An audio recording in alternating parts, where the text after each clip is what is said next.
respected senior plastic surgeons, our journalist friends, and our friends who have trusted us with their health. I am Amit Peswani, and on behalf of Plastic Surgery Fraternity, I welcome you all to the Plastic Surgery Awareness Program, which is a part of the World Plastic Surgery Day celebration. Now let us first understand the history of Plastic Surgery Day.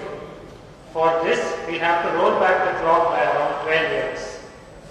It was in the year 2011 when the then President of the Association of Plastic Surgeons of India, Dr. Raja Sabhavati, suggested that we must have a National Plastic Surgery Day to spread awareness about our specialization.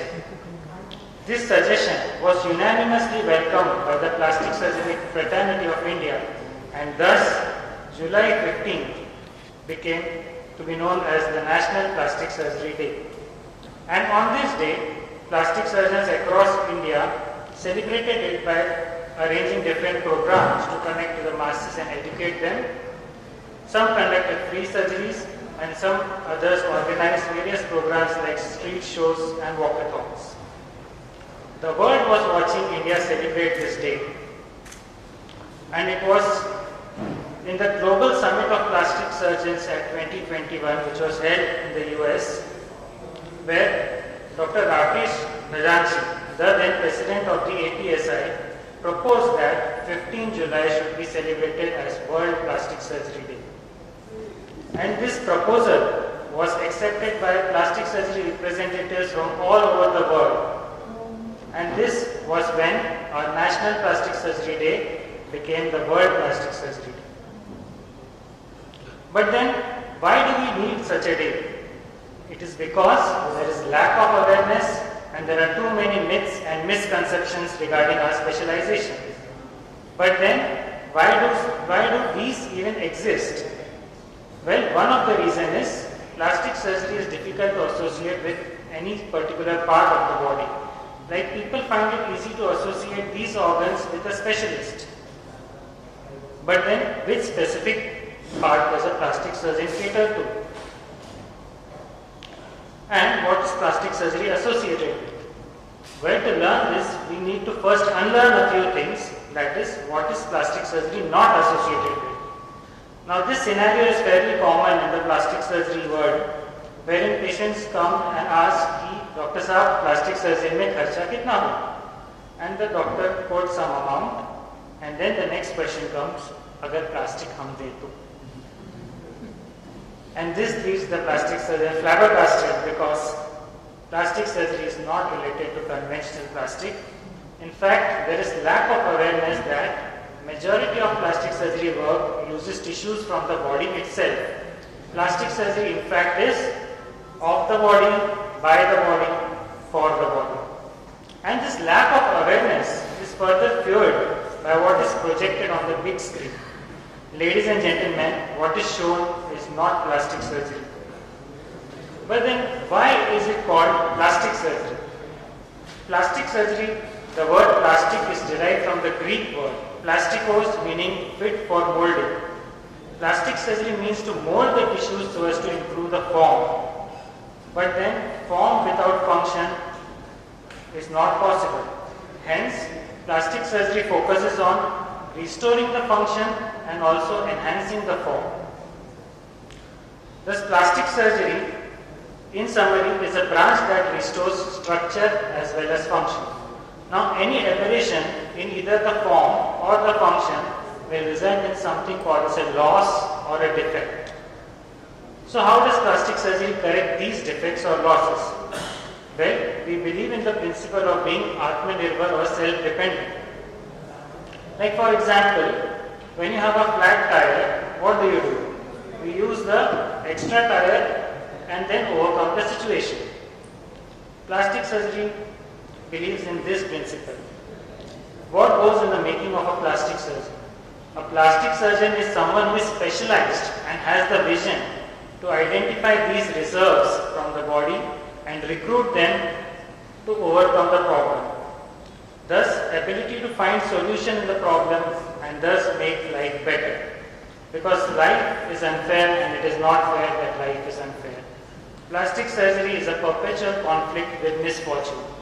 And unfortunately, this is not the only conflict that plastic surgeons are involved in, because there is a false perception of plastic surgery that plastic surgery is just cosmetic surgery or aesthetic surgery. Well, as they say, there is more to the world than what meets the eye. Plastic surgery is much more than cosmetic or aesthetic surgery. And to understand the scope of plastic surgery further, I invite Dr. Uday Bhatt, Professor and Head, Department of Plastic Surgery, to enlighten us about the scope of plastic surgery. Thank you.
A very good afternoon, ladies and gentlemen. Respected senior teachers, our friends, our journalist friends, our special guest today, Ms. Nisha Jamwal, our friends who have trusted us with their help.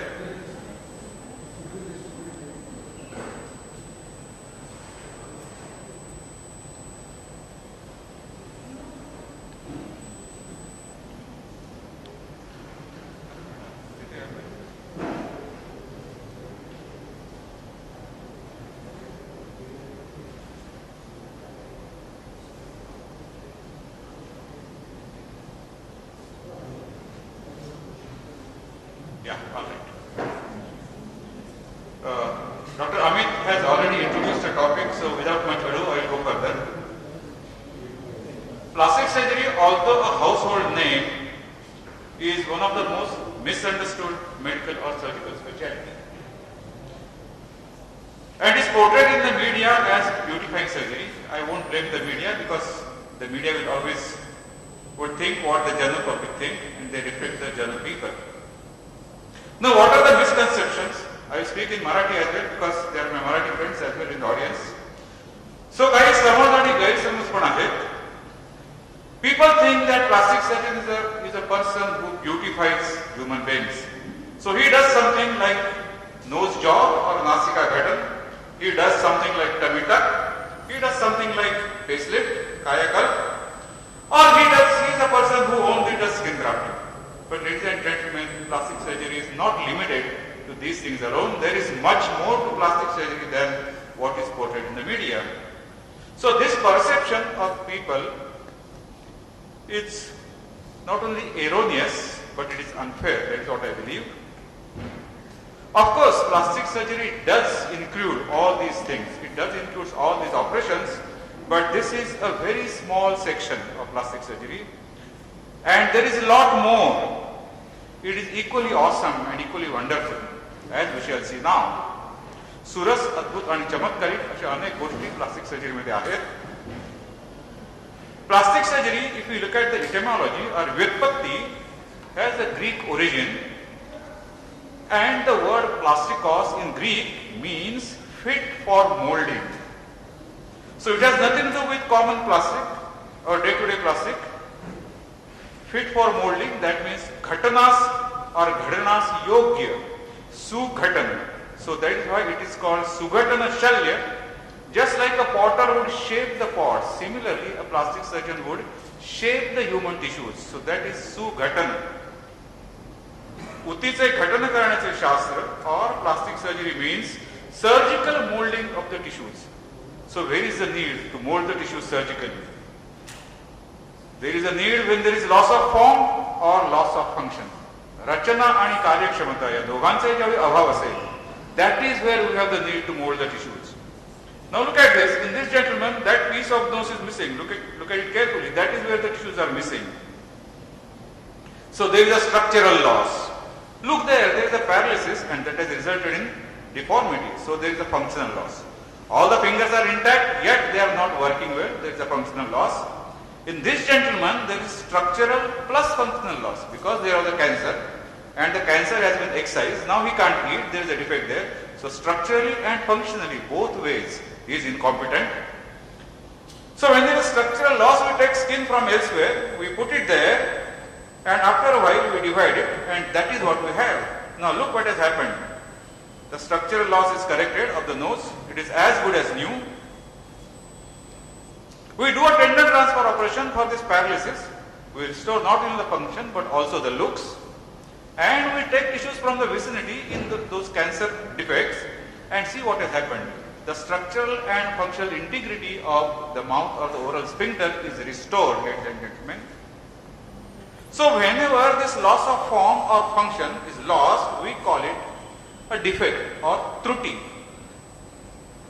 And when we get rid of this truti, we call it reconstructive surgery or punarrachana shastra. So that is one section of plastic surgery, to get the defect reconstructed. Something is missing, something is lost, either because of misfortune or because of disease. We have it reconstructed. That is reconstructive aspect of plastic surgery. Now there are certain situations where there is no structural or functional loss, but the patient feels aesthetically the appearance is not good. Now this gentleman feels that there is a hump, the nose is not looking good, so we correct it. So there is no structural loss, no functional loss, yes, yet we improve the looks. So that is Rupavardhan or aesthetic surgery. So ladies and gentlemen, these are two different aspects. One is structural reconstruction and other is aesthetic reconstruction. So plastic surgery generally would have these two aspects. One is the aesthetic aspect, which would improve the looks, and other is a structural aspect which will reconstruct the defect. But to believe that these two are separate, totally distinct, this concept is erroneous. In fact, these are not distinct. They are not distinct, but they have considerable overlap. They are one. So plastic surgery is a branch that restores both form and function. So here I would have to stress that it is a branch that is not concerned with looks alone, but is also concerned with function. सौंदर्य आणि गुणवत्ता, केवळ सौंदर्य नव्हे तर सौंदर्याबरोबर गुणवत्ता पण वाढली पाहिजे, आणि या दोन्ही वाढवण्याचं शास्त्र म्हणजेच प्लास्टिक सर्जरी किंवा सुघटन शल्यचिकित्सा. Gaspar Tagliacozzi, a gentleman in 15th century, has said that we restore, repair and make whole those parts which nature has given but fortune has taken away. Not so much that they may delight the eye, but that they may buoy up the spirit and help the mind of the afflicted. And this gentleman Joseph McCarthy has described plastic surgery as a problem-solving branch of surgery. So there is a branch of surgery and there is a subsection that solves the problem of other surgeons. So this is a problem-solving branch. So where is the problem? Let us see certain examples. In Marathi I would put it, plastic surgery is punarrachana आणि रूपवर्धन करण्याचे शास्त्र. गतप्राण अवयवास प्राण आणून देणारे शास्त्र, जीव आणि अवयव वाचवण्याचे शास्त्र, जीवनाची गुणवत्ता वाढवणारे शास्त्र, केवळ सौंदर्य नव्हे तर जीवनाची गुणवत्ता पण वाढली पाहिजे, आणि समस्या उकल करण्याचे शास्त्र. जोसेफ मॅकर्टी असं म्हणतो, problem solving science. So here is the problem, समस्या, where does it come from? It comes from other branches of surgery. Orthopedic surgeon will come to us, there is a fracture but the fracture is exposed. This is refusing to heal because there is no cover. It is visible, this would not heal unless it is covered by good quality skin. There is burns and this has resulted in a deformity. There is a cancer, the cancer surgeon has excised it. But now there is a big gap there. How do we heal this? This wound would not heal. You must put something there. You must reconstruct this defect. Infection or inflammation may lead to these kind of defects, and there are certain congenital malformations. They exist with birth. Janmajat आहेत.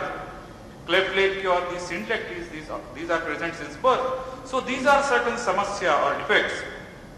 To give you more, blast injuries, spotakjanya. This gentleman has had a firearm injury.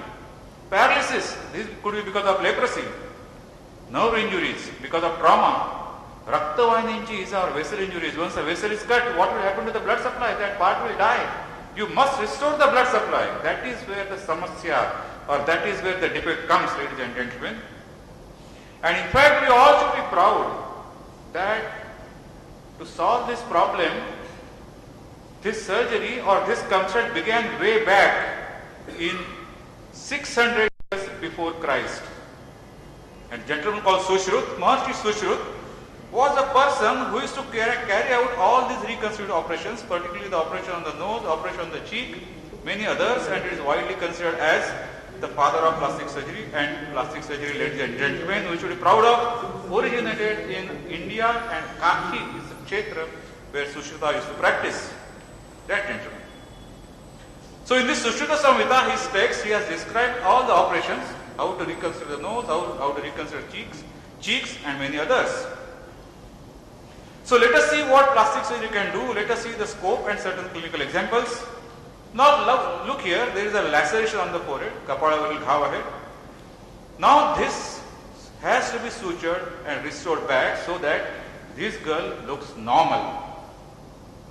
So you suture it carefully, restore it to normalcy, and after you remove the sutures, look how it looks. There is a scar, but the scar is so inconspicuous that is always invisible. So that is what plastic surgery can do. This is an ulcer, payavati zakham hai. Obviously, if you keep on tracing this is not going to heal for months on end. You must do something proactively. You must do something reconstructive. So we put the skin grafting operation, and this is how the wound will heal within 7 days. This is an example of Burns contracture where the movements of the neck are restricted. So we replace that part of the skin with partial thickness graft, tvacharopan shastakriya, and that is how that gentleman look. The looks have improved, the functions have improved. So both aspects, looks as well as function, his neck is now moving well. Again a Burns contracture example, the fingers are restricted movements, and that is how they will be separated with plastic surgery and with help of partial thickness skin grafting. Now skin grafting can be done to improve the looks as well. Sometimes we do it for functional improvement, sometimes we do it for improvement in looks. Now this lady has no functional problem, but anyway she is not looking good, so she wants to have this part replaced. So we replace that with partial thickness skin graft, and that is how we improve the looks. Again there is a nevus on the upper lip, this is not looking good, so we replace that with a full thickness skin, so that is how she will look. Now there is a rule in plastic surgery that reconstruction with like tissues. So you replace the tissues with the same type of tissues, jashas tasai. So if skin is lost, replace it with skin. If cartilage is lost, replace it with cartilage. In this lady, the skin is lost, so replace it with skin. So that is how she will look. That is a replaced skin. This girl has problem with the cartilage, and that is where is the problem. So we excise the cartilage, we replace it with another cartilage. So that is where the cartilage has been put. While this gentleman has problem with the bone, so we replace that portion, excise that portion, and replace it with another bone. So it is Dachastasai, like for like. So it is a misconception that plastic surgeons operate on the skin only. It is not so. We operate on the cartilage, operate on the bone, operate on the muscles, operate on the nerves, operate on the tendons, everywhere, all tissues, all encompassed. Dachastasai or like for like. That is the rule of reconstruction. So another example, this gentleman has a wound on the scalp, on the head. If we keep on tracing this is not going to heal. We must do something. So we take skin from the vicinity and move it in front. That is how we move it, and that is how the wound will heal. Now at times this may not be so easy. So there is a scar here. This scar has no hair. So we must excise that scar, and what we do is we put in a balloon in the surrounding skin, and this balloon is gradually expanded, and once it is sufficiently expanded, the same skin is shifted. We excise that, we remove that, and this skin is shifted there, and that is how the whole thing will now be reconstructed. This gentleman has a cancer, this cancer has been excised and look what is the result. There is a huge gap there, there is a huge bhuya hai, there is a gapda hai. This must be filled, otherwise this gentleman is not going to, he is not going to be able to eat. How will he eat? How will he swallow? How will he speak? So what we do is we take skin from the chest with the blood supply. So blood supply comes, it is put there as lining or astar, and this skin is put as cover or panthron. And this all must be done with blood supply intact. And that is how we look. Now this lady has her esophagus has been excised. There is no esophagus. There is no food passage. She can't swallow. There is a hole above, there is a hole below. The middle portion is gone with cancer. So what do? We take skin from the back along with the muscle. We roll it into a tube and we put it there. And see what has happened. There is a new tube now. This patient can now swallow. This wound, the bone is exposed, the tendons are lost. This wound is not going to heal. You must do something proactive. So we take skin from the abdomen, from the stomach. The hand is temporarily buried in the abdomen, and after it matures, we divide it, and now we have a good quality cover. Do we always need to do this? Do we always need to attach the hand or leg to the other part of the body, to the abdomen or to the other leg? No, ladies and gentlemen. Look at this. There is a fracture which is exposed. The joint is exposed. This wound is not going to heal. We must bring skin from elsewhere. Obviously, we can attach this to the other limb, but of course it is not so good, not a good situation to have. So what we do is, we take skin from elsewhere along with the muscle. This is taken from the back. We put it there. And if we simply put it there, it is going to die. So we must restore the blood supply. So what we do is, the vessels here of the transferred skin and the vessels in native skin, these two are joined so as to restore the blood supply. Now this operation is very tedious, very time consuming, because these vessels are very small and we must restore the blood supply. So we need magnification. So that is the best tool that we have. We must do this under magnification making use of this surgical microscope. Once we do that, once we restore the blood supply, now the tissues will live, they will be alive, and that is how the patient will now walk, he will stand on his own limb. Another bad fracture, otherwise this leg would have been amputated. ही जखम एवढी भयानक आहे की असे पाय बऱ्याच वेळेला कापून टाकावे लागतात. But gentlemen, what is the charm of plastic surgery? Exposed bone. We take fibular bone from the opposite limb along with the skin, and that bone is put there. So now we have continuity of the bone, continuity of the skin. We don't have to amputate this limb. See what has happened. This gentleman now is able to stand on his own legs. That is the charm of plastic surgery, ladies and gentlemen. Similar injury to the forearm. See what has happened. It is all crushed. So we need to repair this. Not only we have to repair this, we must provide some skin cover and see how the function has been restored.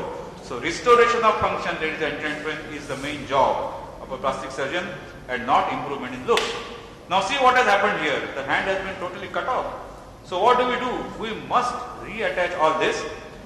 Not only simply the arm, but individual nerve, individual vessel, individual tendon, everything.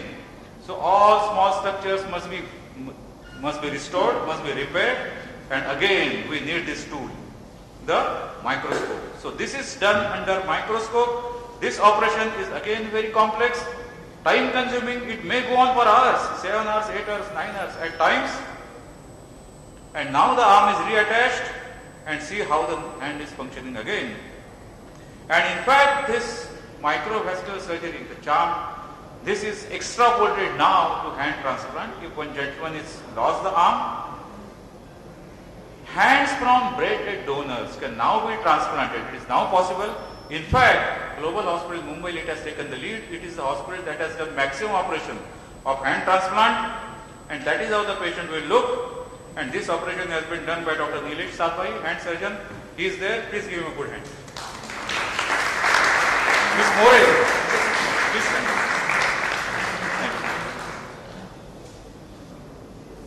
Brachial plexus injury where the arm is paralyzed. उजवा खांदा आणि कोपऱ्याची हालचाल, everything is paralyzed. We must restore this. And after the operation, see, at least he is able to move his right hand. So restoration of paralytic hand, that again is part of plastic surgery. Agnidaha, burns.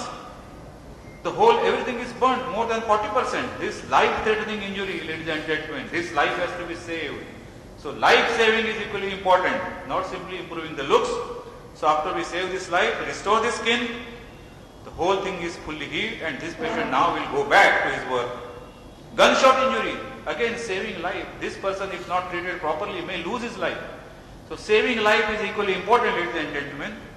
So multiple operations. In the first operation it is repaired. This is the second operation. Then of course restoration of his nose, and that is how he look. So 3 operations, but the patient is very much alive and looking presentable. Of course, he is not as good as he was before, but at least he is presentable, ladies and gentlemen. Certain congenital malformations, the cleft lip and cleft palate, that is how she will look after restoration. Again cleft lip, duvanglela oat. These patients may have nasal deformity also. So the nasal deformity has to be corrected. See how it was pinched before and how it is restored now. Correction of bad ears, whatever we can. Kan, the ear are prominent. This has been restored to normalcy.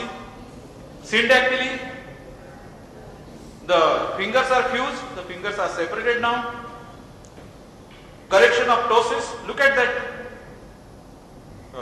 The eyelid. It is much down than usual, lovely happening. So this has to be restored. So after we correct this, that is how he or she will look. Now let us come to certain examples of aesthetic surgery, ladies and gentlemen. Before that, I would like to clear some misconception. Number one, there is a misconception that aesthetic surgery causes total transformation of a person. Jadui Rupandar Hota. So there are certain situations which are portrayed in the media that there is one person, you put him under knife, and after a while when you remove the dressing, it will be a totally new person. This is a misconception. This doesn't happen, ladies and gentlemen. This is only fictional. What we can do though is, suppose if this gentleman says, okay, my nose is not looking good, please do something. So we may do something to the nose and we may improve his looks. So that can be done. So there are limitations. If he feels, no, I am looking a little bald, do something. So we can do that. So we can do little bit here and there.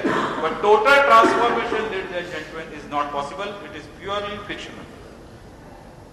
There is another misconception that these surgeries are scarless. Vrana virahit. त्याच्यामध्ये scars नसतात. That is a misconception. There are scars. Whenever there is a surgery, a scar is bound to be there. But these scars are hidden. They are hidden in natural crease, they are in a natural cavity, or they are hidden in the part that is covered with hair. Look at this lady, she has been operated on her eyes, but the scars are invisible, but they are very much there. If you look carefully, that is where the scars exist, but they are hidden in a natural crease. Or these scars are inconspicuous because they are carefully sutured. Now look at this lady. We have reduced the size of this nose. The nose is improved now, but where is the scar? The scar is very much there, ladies and gentlemen. If you look carefully, that is where the scar lies. But it is invisible because it is carefully sutured and it has been made purposely inconspicuous. Another example of frontal bossing, the kapal, uthavdar kapal hai, we make this plain. So that is how we look. The scar is almost not there. Prominent forehead, small chin. So we'll make it flat, we'll improve the chin with the chin implant. So that is how she will look. Look at the forehead, how it has improved. Look at the chin. The looks have improved. Liposuction. Mane uchi gaat hai, so that is what we get rid of. So that is what we do with liposuction. Mammoplasty, stanavardhan shastakriya, nowadays possible, very much in vogue. Purush stanavruddhi or gynecomastia, growth of breast in male patients. So that is very much possible. It can be treated. Abdominoplasty, udara ghatan, we call it tummy tuck. So see how the shape of the abdomen has improved. Papnize ghatan, blepharoplasty, the upper lids and lower lids, all those baggy eyelids are gone. Facelift, this lady is looking a little old, we can make it look little younger by using a facelift. Nasika ghatan, rhinoplasty, again this operation originated in India, rhinoplasty. It was started by a gentleman called, I already mentioned, Maharishi Sushrut, and of course a family of potters somewhere near Pune and somewhere in Kangra Valley, and we are continuing the same tradition. So what we use there is we use rib cartilage, we carve it nicely and then put it. So see how the looks are improved. Deviated nose, Nasika Ghatana, sorry. Rhinoplasty, the deviated nose is straightened now, the same lady. Again humped nose, it is corrected. So ladies and gentlemen, to summarize, although plastic surgery has two aspects, one is aesthetic, that is concerned with form or roop, and other being the reconstructive surgery concerned with function or karya kshamata. To think that these two are separate is not correct. It's a wrong concept. These two are very much together. They are interwoven. So looks and function, form and function, they go hand in hand. They are not different, but they have a considerable overlap. And plastic surgery is a branch that restores both form and function and not form alone. Another example, now look at this lady, she has this huge abdominal hernia. Her abdominal cavity, all the intestines have come out. So when you operate on her, we put them back, restore it, and see what has happened. The abdominal cavity is restored and the looks are also restored.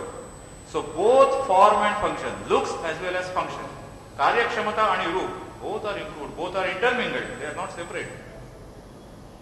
Look at this gentleman, his nose is broken, he cannot breathe.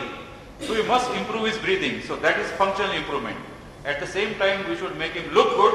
So when we do that, his looks have improved, he is able to breathe, his function has improved. So form and function, both, roop and gun, karya kshamata and saundarya, both must improve simultaneously. So it is not saundarya alone, it is not looks alone, it is function and structure as well. So ladies and gentlemen, plastic surgery is a beautiful amalgamation of form and function, reconstruction and aesthetics, and science and art. It is a beautiful amalgamation. And I feel plastic surgeons are not scientists alone. Of course, we are scientists, but we are artists as well. We have to be an artistic mind and artistic concept. So we are unique. We are scientists as well as artists. But there is a difference, ladies and gentlemen. There is an irony here. The artist has the privilege of freedom of expression. We don't. Our hands are shackled by rules of science. We must work within the rules of science. We can't break those rules. Our hands are shackled. We don't have the artistic freedom. Yet our results are judged by applying criteria of art. The world is unfair, ladies and gentlemen. To put it in Marathi, कलाकार मुक्त हस्ताने रंगाची उजळण करू शकतो. सुगडद शल्य चिकित्सावर विज्ञानाचे नियम व कसोट्या यांच्या मर्यादा असतात. कामाचे मूल्यमापन कलेच्या निकषांवर करायचे आणि कलेला अभिप्रेत असलेले स्वातंत्र्य न देता त्याचे मूल्यमापन कलेचे निकष वापरून करायचे हा उरफाट आहे. When I was small, ladies and gentlemen, जेव्हा लहान होतो त्यावेळी मराठीमधले मातब्बर साहित्यिक they were engaged with this strange debate. कलेसाठी कला की जीवनासाठी कला, असा फार मोठा एक वाद त्यावेळी रंगला होता. या वादाचा रिझल्ट लागला की नाही आणि लागला तर कोणाच्या बाजूने लागला ते मला माहित नाही. But I think this debate, whether art is for art's sake or whether art is for life's sake, this debate is meaningless. We should go beyond this. आपली वृत्ती अजूनही व्यापक असली पाहिजे. And I feel कला ही समाजासाठी असली पाहिजे. It is not for जीवन alone or कला alone. Art should be for the sake of society. So ladies and gentlemen, we are both scientists and artists. Are we special? We are not special. We are the same as any other health professional, any other healthcare provider. We are not special at all. We are just doing our job just like any other person, any other doctor. But we are blessed among equals. We are equal, but we are blessed. The reason is people come to us with various afflictions. Look at this. वेगवेगळे दुःख असतात, पीडा असतात, ते घेऊन लोक आपल्याकडे येतात. While we treat, we not only get the satisfaction of getting rid of these afflictions, treating the afflictions, patient gets rid of this, we get the joy of creation. That is the additional joy, additional benefit that we have. That is why I said we are blessed among equals. Look at this. We mold these tissues, we sculpt these tissues, and the appearance improves. That is the biggest joy. That, ladies and gentlemen, is the joy of creation. The defect there, we restore it. It looks beautiful. That, ladies and gentlemen, is joy of creation. This gentleman has lost the mustache, lost the upper lip. We restore it to almost normal. That is joy of creation. Nirmini sa ananda hai. The nose is lost, we restore it. Again, joy of creation. Road traffic accident, the face is almost smashed. This lady has undergone 4 operations. 2 years, long duration. But see, after 2 years, that is a complete satisfaction one can have. That, ladies and gentlemen, is the joy of creation. And as this legendary Marathi poet Keshav Sud has put it in his landmark poem Tutari, Prapta Kalaha Vishala Bhudara, Sundara Leni Tayata Khoda, Nave Apri Kyavara Nunda, Basunika Vadavita Meda, Vikramaka Hikara, Salata. Ladies and gentlemen, every deformity, every defect, we perceive as a huge monolith. We use our craft and we look at it as a huge opportunity to carve a sculpture out of it. That is the charm of plastic surgery, ladies and gentlemen. At the end, I acknowledge the contribution of my teachers in my surgical upbringing. The Guru is here, Dr. Satdev. Thank you, sir. Thank you.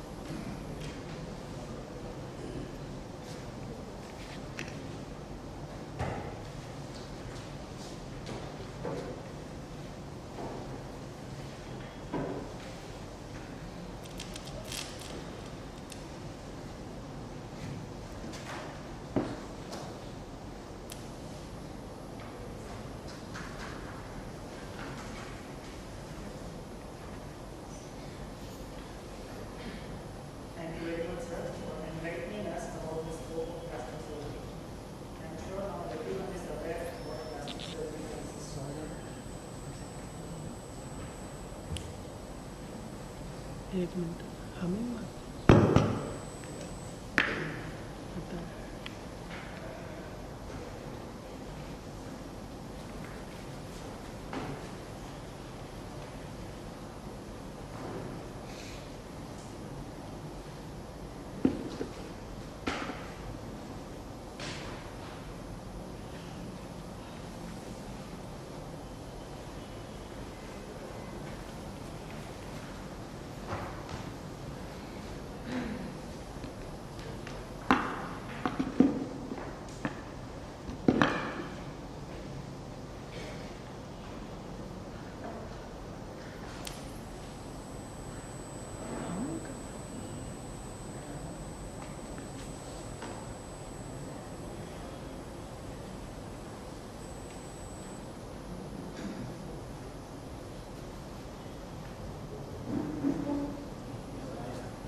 I now have the privilege of calling Dr. Ravin Thatte to the stage Sir is a former professor and head of the Department of Plastic Surgery at the Lokmanya Tilak Memorial Medical College, Mumbai.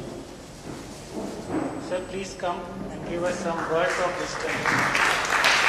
Sir is one of the senior most plastic surgeons in Mumbai and he's been a teacher to teachers.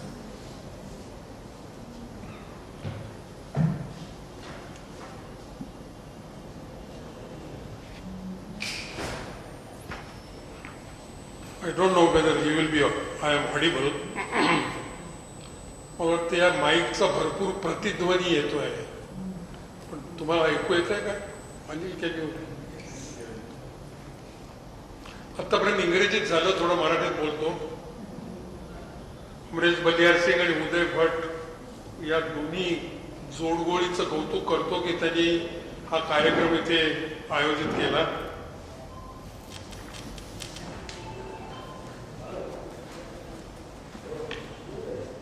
कमीत कमी प्रसिद्धी आणि जास्तीत जास्त काम असं या जोडीचं वैशिष्ट्य आहे.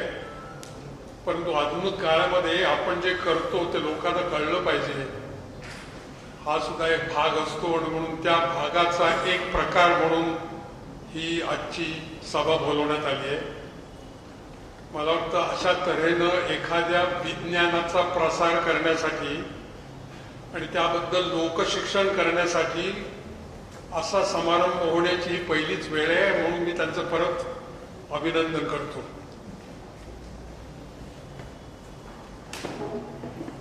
ते खरंच डॉक्टर उदय भट आहेत, पण माझ्या भाषणामध्ये मी त्याचा उल्लेख उदय करणार आहे. त्यातले जे आत्ता तुम्हाला सगळं दाखवलं त्याच्यामध्ये तो मुख्यतः इंग्रजीत बोलत होता आणि मधून मधून मराठी पाट्या येत होत्या.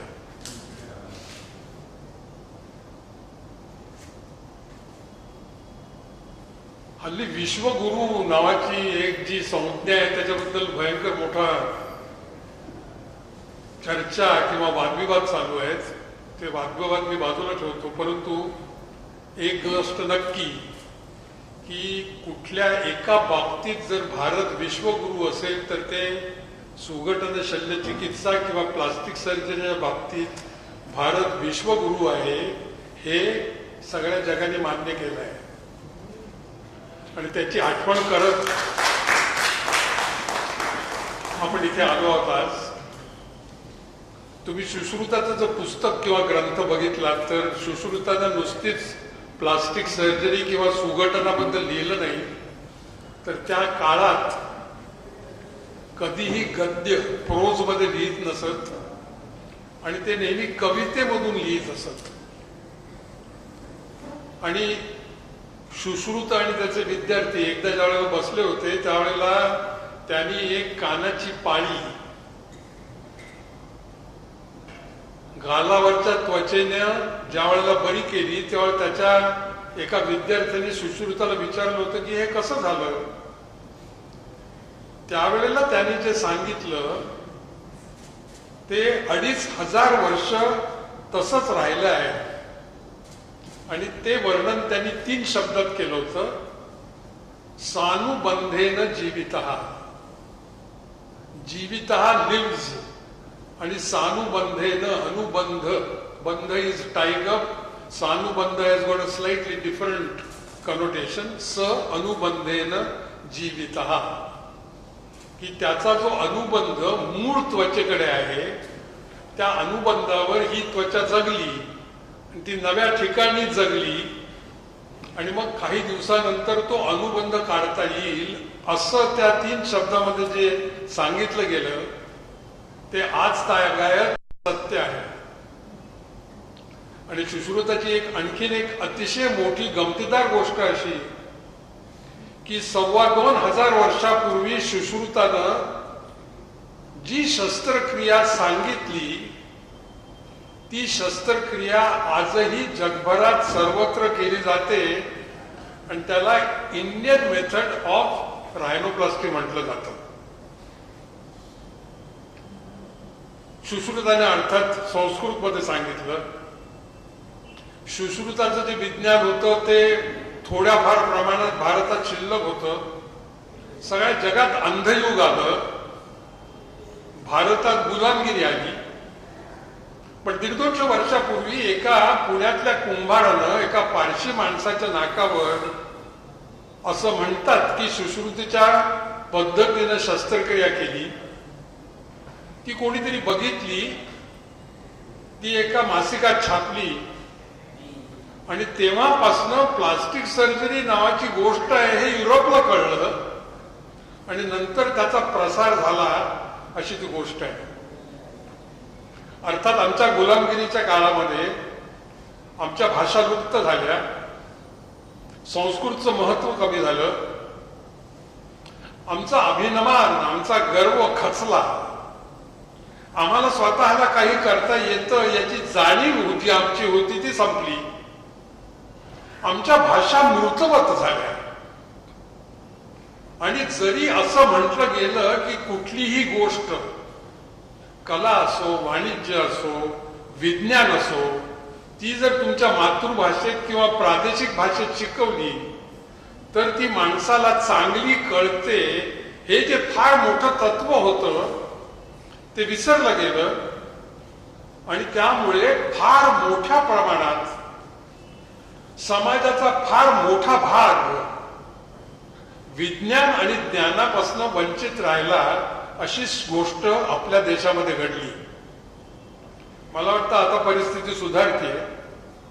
प्रादेशिक भाषांमधनं अभियांत्रिकी किंवा इजाद विज्ञान शिकवलं जावं असे आता प्रयत्न सुरू आहेत आणि ते फलद्रूप होतील, ते आणखीन चांगल्या तऱ्हेने यशस्वी होतील असं म्हणायला वाव आहे. मी परवा वर्तमानपत्रात वाचलं की जवळजवळ 60 वर्षानंतर सेंट झेवियर्स कॉलेजमध्ये आता मराठीचे वर्ग भरू लागले आहेत. ही त्याची आणखीन एक खूण आहे. हे विज्ञान जर सर्वसाधारण माणसांना कळायचं असेल तर ते त्यांच्या भाषेतनं दिलं पाहिजे. ही भावना उराशी बाळगून मी 6-7 वर्षापूर्वी निवृत्त झाल्यानंतर थोड्या दिवसांनी, मी आता खूप म्हातारा झालोय, एक पुस्तक लिहायला सुरुवात केली. ते तसंच राहिलं. एकीकडे पाठवलं. मी एका विद्यार्थ्याला विचारलं, हे करूया का? असं करता करता मला शेवटी उदय भट भेटला आणि कोल्हापूरचा माझाच विद्यार्थी पाटील भेटला.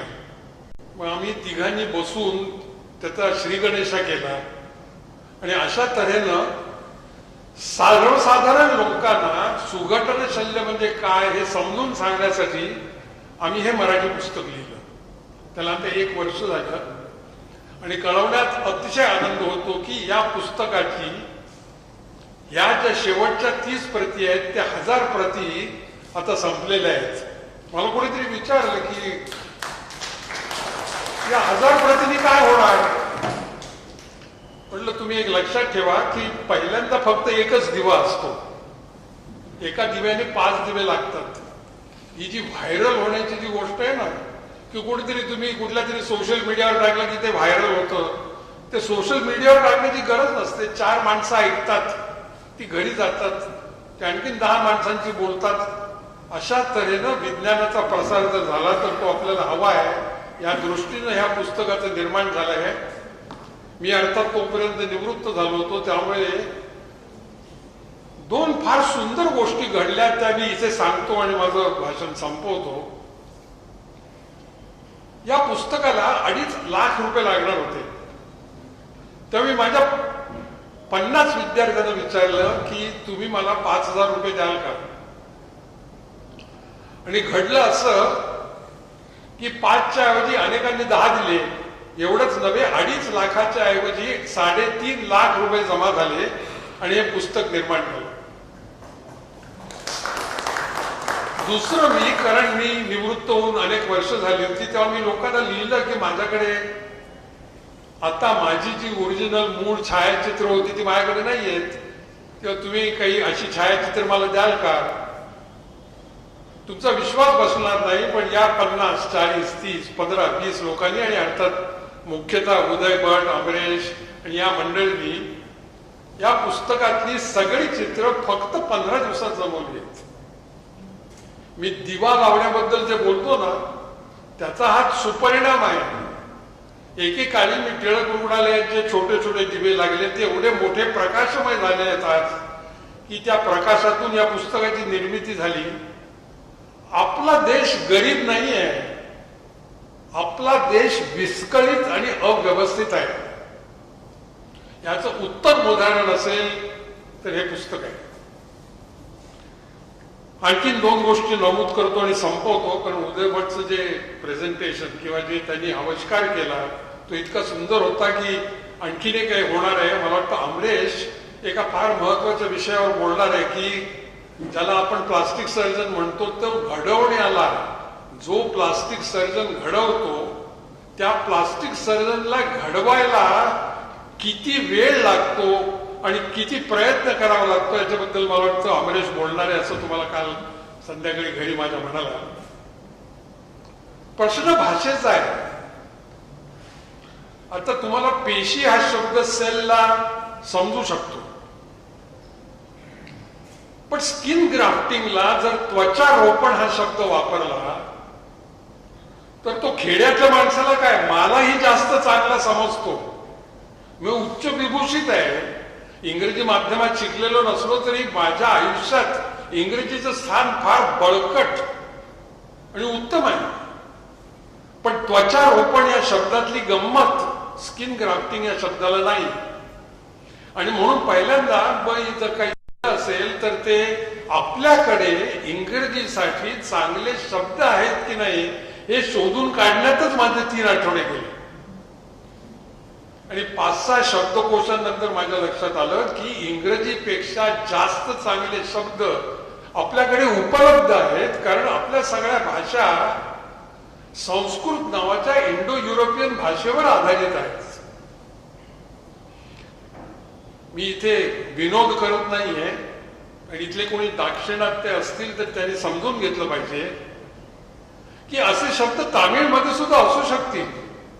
आता या पुस्तकाचं हिंदी भाषांतर उपलब्ध आहे, कानडी भाषांतर झालं आहे आणि ते प्रसिद्ध होईल, आणि गुजराती भाषांतर करण्याचा प्रयत्न चालू आहे. पण ज्या राजाचा फोटो मी दाखवला त्या राजाला मी म्हटलं की तुम्ही तामिळमध्ये का नाही असं पुस्तक करत. एखाद वेळेला मी आता दमलोय, मी म्हातारा झालोय, त्यामुळे ते आता मला शक्य नाही, पण ते होईल. प्रत्येक प्रादेशिक भाषेमध्ये प्रत्येक विज्ञानाच्या शाखेचं छोटं खानी जर पुस्तक केलं तर भारतीय समाजामध्ये ज्या अंधश्रद्धा आहेत त्या समूळ नष्ट होऊन विज्ञानाला फार मोठी प्रेरणा मिळेल, असा उद्देश या पुस्तकाच्या मागे आहे. मी त्वचारोपण हा शब्द वापरला. आता प्रत्यारोपण हा शब्द बघा, इथे रोपण आहे पण इथे प्रति आहे. प्रति म्हणजे प्रति. आपण जेव्हा पत्र लिहितो प्रति, सो अँड सो, यास माझा नमस्कार. प्रति म्हणजे दुसरा. सो जे रोपण होतं ते स्वकीय, स्वतःच, स्वजातीय म्हणजे एका माणसाचं दुसऱ्या माणसाला, किंवा परजातीय जर रोपण होत असेल तर तुम्ही मला सांगा. मला माहिती आहे तुम्ही सगळे इंग्रजी माध्यमातून शिकलेले लोक आहात, पण तुम्ही इंग्रजी माध्यमातून शिकलेले असलात तरी तुम्ही ज्या गावावरून येता, ज्या कुटुंबातून येता, ज्या भाषेमध्ये बोलता, त्यांना स्वकीय, स्वजातीय आणि परकीय हे शब्द कळणार नाहीत का? आणि जर कळले तर ते होमोग्राफ, हेट्रोग्राफ आणि ऑटोग्राफसाठी स्वस्त, सुंदर, सोपे नाहीत का? हा प्रश्न आहे. आणि हा प्रश्नाचं उत्तर इथे सापडताना मला एकच फक्त विवंचना होती की मला लिम्फॅटिक्सला शब्द सापडत नव्हता. पण त्या लिम्फॅटिकला ज्या वेळेला मला शब्द सापडला त्यावेळेला माझा आनंद गगनात मावेना, कारण तो इतका सुंदर शब्द आहे की तुम्ही सुद्धा खुश होऊन जाल. लिम्फॅटिकला शब्द लसिका असा आहे. तुम्ही लस शब्द ऐकलाय, लसीकरण ऐकलंय. लसीकरण इज व्हॅक्सिन. लसीकरण आणि लस जे घेऊन जात ती लसिका, आणि ती लसिका जिथे ती लस नेते ती जी ग्रंथी ती लसिका ग्रंथी. आता इथे समजा 40-50% मराठी लोक आहेत, बाकीचे जे मराठी नाही आहेत, अनिल फॉर एक्झाम्पल, किंवा आणखीन इथे गुप्ता आहे. माझं भाषण तुम्हाला कळलं नाही का? कळलं की नाही? न कळायला काय झालं. मी एवढ्याच अवघड शब्दामध्ये इंग्रजी सुद्धा बोलू शकतो. पण माझा असा विश्वास आहे, माझी अशी श्रद्धा आहे की आम्ही आमच्या भाषांमध्ये ज्या वेळेला बोलतो तेव्हा भारतातल्या भाषा निरनिराळ्या असल्या तरी ज्याची मातृभाषा मराठी नाही तो सुद्धा ज्या वेळेला मराठी ऐकतो तेव्हा त्याच्या कानामध्ये जे निर्माण होतं ते इंग्रजीमध्ये जे निर्माण होतं त्याच्यापेक्षा जास्त सुंदर असतं. मी इंग्रजीचा द्वेष करत नाही. मी ब्रिटिश जर्नलमध्ये जेव्हा लिहित असे तेव्हा 10 वर्ष मी जवळजवळ 40 आर्टिकल्स लिहिली. पण एकाही आर्टिकलमध्ये ब्रिटिश जर्नलच्या एडिटरनी माझ्या व्याकरणाची किंवा ग्रामरची चूक काढली नाही. याचं कारण मी जरी मराठी माध्यमातून शिकलो असलो तरी माझं ग्रामर जे शिकवलं गेलं ते yes man no man yes असं नव्हतं. ते पक्क कडक वेन आणि मार्टिनचं ग्रामर होतं आणि ते तरखडकर नावाच्या माणसानी त्याच्या पुस्तकातनं मला शिकवलं होतं. म्हणून मी जेव्हा स्कॉटलंडमध्ये गेलो तेव्हा तुझं इंग्रजी एवढं चांगलं कसं. म्हटलं मला अशा तऱ्हेनं व्याकरण शिकवलं म्हणून माझं इंग्रजी चांगलं. मला अजून असं वाटतं की इंग्रजी शिकण्यासाठी इंग्रजी माध्यम शाळेत गाण्याची गरज नाही. अर्थात तो फार लांबचा टप्पा झाला. हल्ली सगळे सर्वसाधारण लोक कुठे टाकलं इंग्लिश मीडियम मध्ये, कुठे टाकलं सार्वजनिक का खाजगी. Private English medium school is become the emblem of our education system. That is difficult to demolish. But a beginning requires to be made, and that beginning was made with the help of this book. And that is why I am in present of you today, that such an effort requires to be made for all our scientific branches.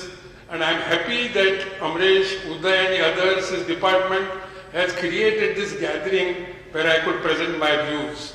And as they say, Shishyat Ichet Parajayat. So I think it is not really my parajay, it is my vijay that people like Amresh and Uday who once worked with me for some time have now risen in their life to collect these people and to propagate their science. Thank you. Namaskar.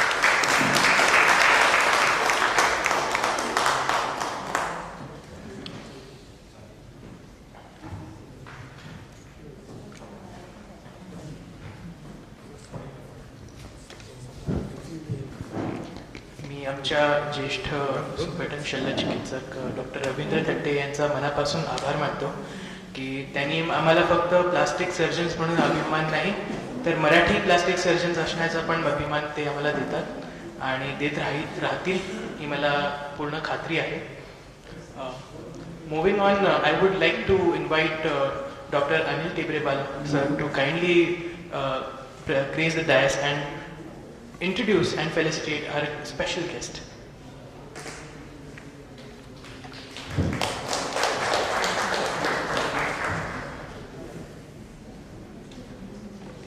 Greetings on World Plastic Surgery Day to everybody.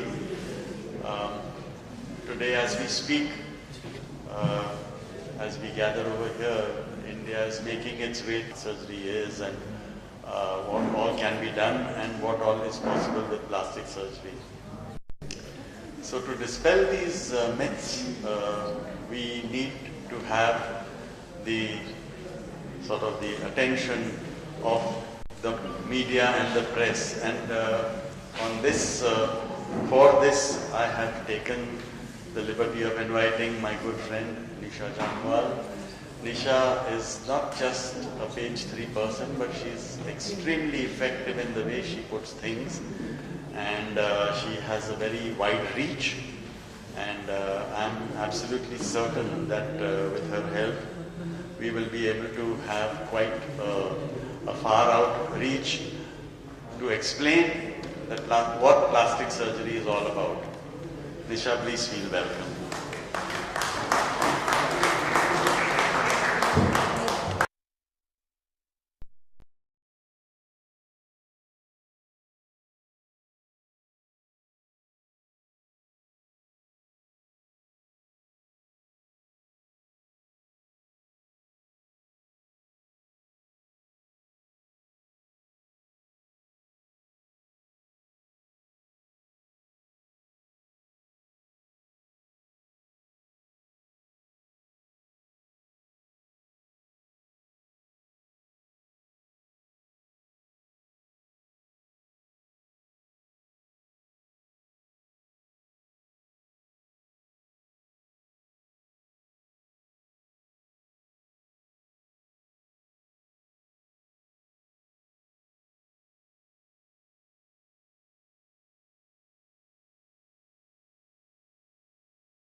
control the way we look. So yes, that is a very big part of the lives of people who live in the industry of the media, of performance, of various other, public spaces. So yes, that is one aspect. But then I was invited to be a special guest and to work with the Cleft Lip Association of India. And I saw the dramatic change that plastic surgery does to people who are born for no fault of theirs with great impairments to their limbs. And over the years I worked with burn patients, and I've seen the work that plastic surgeons do to people who are literally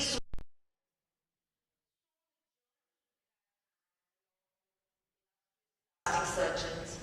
And like the great doctor said, it's actually not only just a medical science. It's not just a surgeon who's a surgeon. A surgeon is actually an artist. A surgeon can transform the life of a person who's not only suicidal, but who doesn't want to live anymore, because after all, we are not only what we think and what we believe, but we are the way we look also. So I have the greatest and deepest respect for all you plastic surgeons who are here today, not only because you can change the way people's careers work, the way people look at themselves, the way people work in society, but also great changes that happen with people who have bed sores, people who have very severely impairing burns, and like the doctor said, cancer, where they connect I've learned so much today. But over the years, since I was that 16-year-old girl who modeled for NIIT, I worked along with plastic surgeons who have changed in a dramatic way the way people can conduct their lives. To all the artists, to all the surgeons, to all the press present today, thank you for having me. It's my privilege and honor to be among so many game changers, among people who have the power to change people's lives and the way people look at themselves. I am here with the greatest affection and love for one of the finest people that I have known, that is Dr. Anil Tibrewala. And thanks to him, I've had the opportunity to meet all of you for the second time, because the first time I met a lot of you was at the the great conference at the Grand Hyatt. I hope you'll keep calling me again and keep letting me help and be part of any transformational NGO work that you do. Thank you, and a big hand from me to all of you.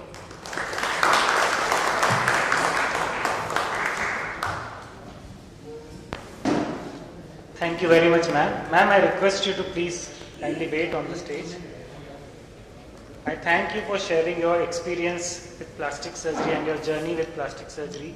You mentioned about game changers. I must add that you've been a game changer by being a part of Cleft Society, being a part of Cleft Lip Society, and also working for patients with burns. And it would be befitting if Dr. Anil Tibrewala sir would come up and felicitate you. Sir, please.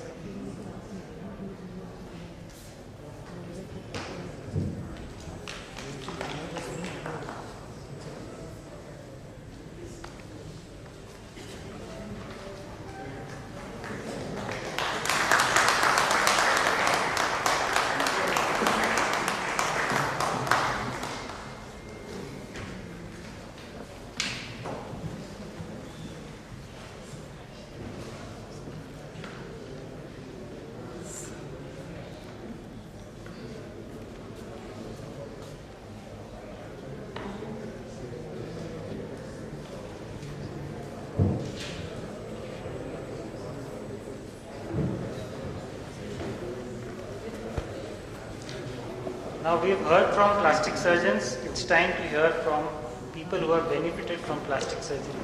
For this, I call upon Dr. Amrish Baliyar Singh, former head of the Department Plastic Surgery at Nair Hospital and past president of Association of Plastic Surgeons of India, to come forward and please conduct this session. Thank you.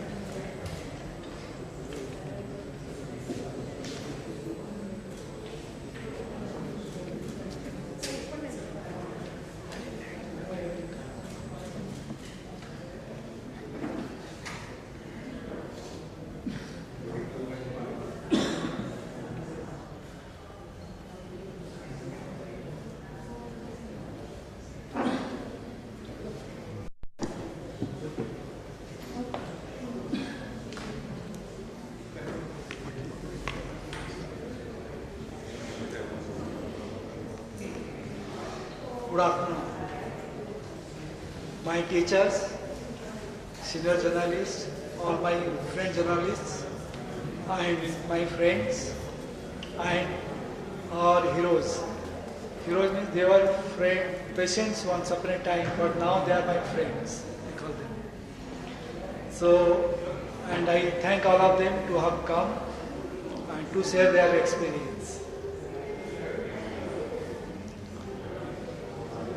Now, I call my friends, Mr. Raju Garat, who is a administrator, Mrs. Poonam Kolatkar, she is a aviation engineer, and Dr. Sanjay Londe, my friend, orthopedic surgeon, and Mr. Gaurav Karpe. Please come on the dais. So, Mr. Karpe is a please.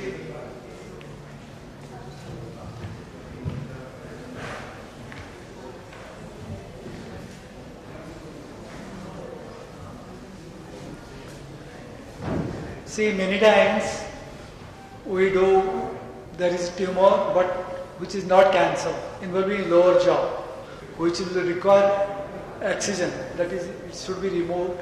But this kind of surgery, we don't do alone. So there is a team of doctors with whom we work, natural maxillofacial surgeon or oncosurgeon, they remove the tumor, and others they help. Like us, we reconstruct. Dental surgeon and prosthetician, they will prepare the final part, that is the dental rehabilitation part, or putting teeth on the jaws. So how it is done? Leg has two bones, one thicker and one thin bone. So it is the smaller bone is taken, and it is taken with along with its blood vessels, and that that has been cut into multiple pieces so that is made into small pieces, but keeping its blood supply intact. That is, you keep the blood vessel intact so that they survive, and they put one over the other to give the height of the mandible and join to the neck so that they survive, as it was told by Dr. Uday Bhatt. So we use many techniques. We use a medical model so that shape is proper, and also we can use CAD-CAM models, that is computerized engineering models we use, so that the pieces are cut appropriately so that shape becomes perfect. And so many times also you can use the plate, which can be customized to the particular person also you can use. These are the latest development, and you can see that this is a X-ray of another person's very close to me. It's taken 12 years after. You can see that the circle part is the missing part, which has been joined to each other. Now you can say that here. So reconstruction is so good. It's only because they had faith in us and given us the liberty to decide what type of operation can be done, and this is the result. And now I ask the audience to have their views, what they feel, and if they have any questions. If there won't be any questions, then I'll request them to share their experience. Anybody would like to? First of all, I am Dr. Sanjay Londe. I am a practicing orthopedic surgeon in city of Mumbai. Just after I came back from England, I got first trained in India. Then I went to England. I was working in National Health Service. And in Harkisandas Hospital, we used to operate together, all the mangled bones and open fractures. Dr. Amrish Baliyar Singh used to come along with one of my other plastic surgery friend, Dr. Sanjeev Jain. And that's why I knew him. And one day, one of my teeth became loose. I am a teetotaler, I don't drink, I don't smoke. I went to my dentist and she said that, doctor, I think one of your teeth appears to be loose. One of your tooth appears to be loose. So the next step was to take an X-ray. X-ray showed some cavity in my bone. So we went on to get a CT scan, and CT scan was the diagnosis was a tumor Fortunately, it was not a cancerous tumor, but in our medical terminology, we call it as a locally aggressive tumor. You know, locally aggressive tumor means you have to remove it completely, otherwise it will come back. And means in one day, my complete life was upside down.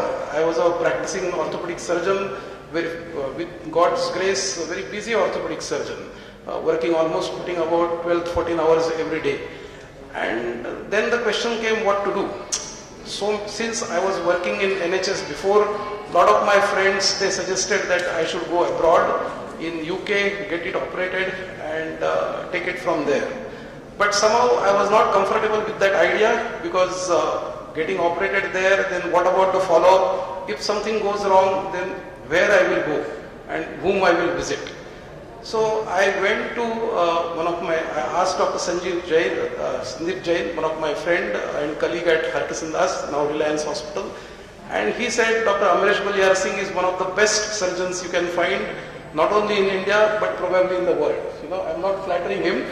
So without any second opinion, I think within next 4 or 5 days, I was under his knife, and all the anesthetists who used to work with me, they were there to anesthetize me, and the operation apparently started at 8 o'clock in the morning at SchoolPhi hospital, and the operation got over at 2 o'clock next day morning. And I think Dr. Amresh Baliyar Singh was continuously operating, so 8 to 8 is almost 12 hours plus another 6 hours, so 18 hours operation. And all the 3 anesthetists, later on they informed me that he had taken only the break for about 15 minutes in that during those 18 marathon hours. See, I am also a surgeon in orthopedics. Any of my surgery, if it goes beyond 2 or 2.5 hours, I become a little restless. So I can really imagine his perseverance, and I think no amount of money will sort of persuade a surgeon or a person to work this. I believe the person should have a passion and the person should be loving his job to do such type of work. You know, I think otherwise if he does the same surgery probably in Europe or America or England, he might be earning 20 times more than what he is earning now. But I think because he is passionate and because of his passionate work, here I am almost 13 years down the line, complete no deformity. They have removed half of my mandible. They removed almost the complete bone of my fibula from the lower leg and reconstructed absolutely perfectly, completely intraoral job, no scars seen from outside. And then later on, that is only the half of the story. Then they put the implants and they put a bridge on that. And today I am as normal as anybody, working almost putting in 12-14 hours a day, and means it's a new life. And I am the live example of almost 12 years of follow-up. No need to go abroad, no need to go to any fancy institutes. And on the top of it, means I think Dr. Nilesh Sadhvi was also there in the team, and I am extremely grateful to both of them. I think it has been, the 12 years have been so fruitful to me. I can eat anything, my speech is completely normal, there is no means. So many times I go abroad. Just now only I went and presented at European Congress. Again I visited Boston and I presented for our robotic work in orthopedics there. So many people, they ask that where you got your surgery done. And when I mentioned that it was done very much in India, very much in Mumbai, they still feel little disbelief, you know. But I think people like us or people like the patients are the best ambassadors of the very good plastic surgery work which goes on in the city of Mumbai, or I am sure in the country of India. And no wonder, I think the father of surgery or the father of plastic surgery is from India. So probably these people are taking their legacy forward. And last but not least, he's the epitome of professional ethics. 3-4 times I was, it was almost an 18-hour surgery. I remember my brother told me 3 or 4 times my brother went and requested him that he should take his professional charges. And very politely he denied that, and he did not even charge a single rupee to me. So I think in the today's world of highly commercialization and materialistic life, such people are still there. Means people may not believe it, but such people still exist. So I think all the very best to the Indian plastic surgeons, all the very best to the plastic surgery fraternity, and I wish them all the best in their future endeavors. Thank you.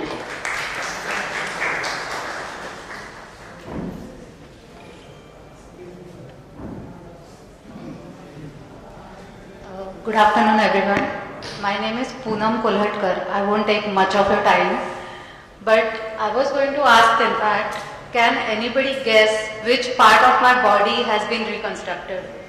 But Dr. Balyar Singh already showed, so it's the lower jaw, my mandible, same like Dr. Sanjay Londe. The type of tumor detected was a little different, it was myxoma. And I was detected with tumor similar to what he was saying, a small swelling in the gum, which I was ignoring because I had delivered twins in 2012. And they were just 1 year old, and I was like, jaungi, dentist ke paas jaungi. It was not painful. So one of my dentist friend told me, since it is not painful, you must visit your dentist as soon as possible. And then all it started. My kids were 1 year old, and my first surgery took place in 2013. Unfortunately, it was not a successful surgery because, as told by all the surgeons today, and as they explained, I understand now that how important was it to take a live graft, that is along with the blood vessels and everything, to the graft to take up in somebody's body, make it live. I think the surgeon, maybe it was my misfortune, but he did not follow Shushrut what he had suggested. The graft was not live, it was taken from my hip bone, and the surgery did not take up. The second time I had to undergo a surgery, and then I met God-like surgeon Dr. Balyar Singh and Dr. Jayesh Wahanwala and Dr. Sudesh Mishra. All three of them operated. Just like Dr. Sanjay Londe, the surgery went for 16 hours. None of us are from medical background, so everybody in my family was very tensed why the surgery is going for so long, and they did not take a single break. I mean, it's really hats off to all of them that today I'm standing here, and I challenge any doctor. If I go to a dentist also, the dentist cannot say that I have undergone a jaw reconstruction until and unless I open my mouth to show him that it is my teeth are artificial. And the kind of journey I have gone through with all of them, they have shown patience, I have cried, I have shown my anger. I used to push his hand, I didn't want him to even touch the scar, it was so painful. But today, all thanks to them, their patience, hard work, and really, it's like a God-like feeling for me when I meet him. And words are not enough to thank all of you, all great surgeons over here. So my actions will speak. Thank you. I am obliged to her that she chose me, and also I am more obliged because she flew down from Delhi only, I think, 4 days or 5 days notice. Okay. Thank you very much. I've told him I'll come to Mr. Raju Garad and to showcase his work.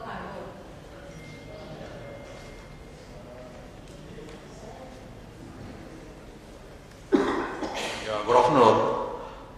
Yeah, I'm really, pleased that doctor had called me here to share my experience. And, I was recollecting him to meetings, after a long time actually. So I was being operated 2010. So initially, I was having a minor pain, so I just thought he had approached a doctor, dentist, he took the x-ray, he said ki normal hai karke. So I ignored it.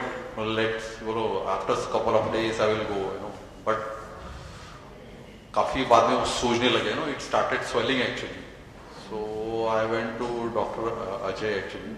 So he told me to go and take a OPG. So then I was just sitting, waiting for my report. So the doctor, he brought the X-ray and told me, not to me actually, one of the small boy was sitting. तो बोले अरे अप्पा ये आपके साथ में कौन है? आप क्या तंबाकू वगैरह खाते हो? तो that boy was said, नहीं sir, it's who is Raju Garu? And I said कि मैं हूँ. तो बोला आपको you have to immediately go and consult to your doctor. बोले क्यों क्या हुआ? बोला नहीं आपके सब it got decayed actually, my bone ना entire bone. So when I tried to shook my teeth, so all my teeth were shaking actually. So I was just worried, बोला मैं क्या करूँगा because I was earning only one member earning in family. So then Dr. Vahanwala, Dr. Ajay referred to Dr. Vahanwala. So Dr. Vahanwala told me it's a serious issue, you have to be operated, otherwise you're traveling in train. So your bone may break any time actually. So I was worried. So it really, I was just, बोला अभी क्या होगा मेरे family का क्या होगा. But Vahanwala ने, then I told him, Dr. Vahanwala बोला कि आपको ऑपरेट करना पड़ेगा. And मैं बोला ये really I never smoke, I never drink, तो मतलब ये मेरे साथ ही क्यों हुआ है? बोला नहीं but it's I don't know but doctor told कि ये सब शायद कम हो. Not wrong sir. So मुझे डॉक्टर ने 2-3 लोगों से मिलवाया, some 14 years girl, then 22-year-old, girl कि ये किसी के साथ भी हो सकता है. So I told him so I have to get operated. So फिर उन्होंने डॉक्टर सर से मिलवाया मुझे actually, he said कि he is a good, they have a good team. So I told him, sir, I have a financial constraint is there, so just help me out. तो बोले ठीक है, don't worry, we will help you out. तो बोला sir मेरा चेहरा तो खराब नहीं होगा ना, because I've never seen in my life कि ऐसा भी कुछ होता है क्या. So they told me कि they are going to remove the bone from your leg, fibula. मैं बोला फिर सर मैं चल पाऊंगा कि नहीं, काम कर पाऊंगा कि नहीं. बोला नहीं, you will work. बट मैं बोला सर मेरा चेहरा तो ठीक से दिखाई देगा ना मुझे. तो बोले yes, don't worry, but there may be a 20-19 difference may be there minor. बोला sir I trust you. And almost I think 15 to 16 hours it took for them operation. Really it's, तो मैंने सुना when I came out all my the lips were hanging. बोला doctor को बोला sir भाई ये क्या हो गया मेरे साथ. बोले don't worry, it is a normal, after a few days it will be get recovered. So almost I think for 3 weeks I was in ICU actually. So that the continued fever was there, but after 3 weeks I was normal without fever. So doctor told ki you have to, it will be all right. So they had, the chain was there actually. So it took food. So I have gone through 3 times operation, minor operation, to remove that chain, inside the chain, So it's really, then now I've been doing, Dr. Vahanwala is there. Every 6 months I'm taking a review from him for any, last 13 years there is no issue. I can walk, I can run also. So it's not that when I've been, just like got paralyzed or something. But it's really thank to God, and for me, doctor, that he is a God for us. Even my family, they always praise to Dr. Sir and the Vahanwala also. Thank you, sir. Thanks for giving me a new life. Dr. J.S. Vahanwala is my friend, maxillofacial surgeon. For benign conditions, he always helps out. Thank you. Now I request my friend Dr. Gaurav Karpe, Mr. Gaurav Karpe. He is into grape business.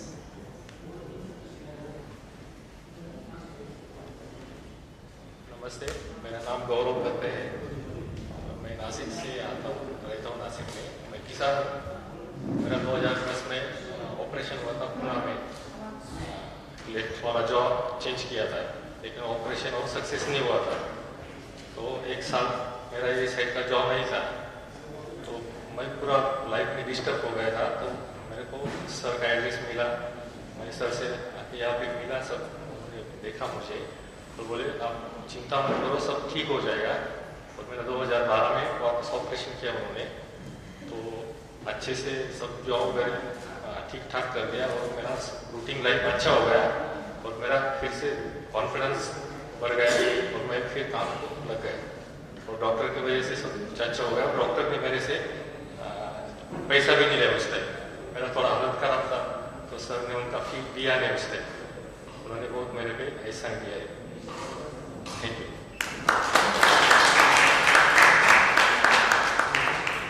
Actually, it's a myth. Everybody say no. They say that I don't take money, but I take money. You know, if not money, I take in kind. Mr. Gaurav Karpe, my friend, he's been sending me best quality grapes because he's into grape business. He's from Nasik. Every year we will receive grapes, and so much in quantity. All my friends also get fed up, you know, getting those grapes, and we get the best quality. That's why I am explain. And anytime I go to Nasik for my university work or any other work, he will definitely come and visit us. So thank you. Yes, ma'am, please. Doctor, can you tell us a bit about what was their condition? Why did they need such a surgery? It is, madam, the condition is mostly they were operated for ameloblastoma. Sorry? Ameloblastoma. It's a tumor, it's not cancerous, but it will grow locally to destroy the tissues. Any other questions? Jaw tumor, it is a...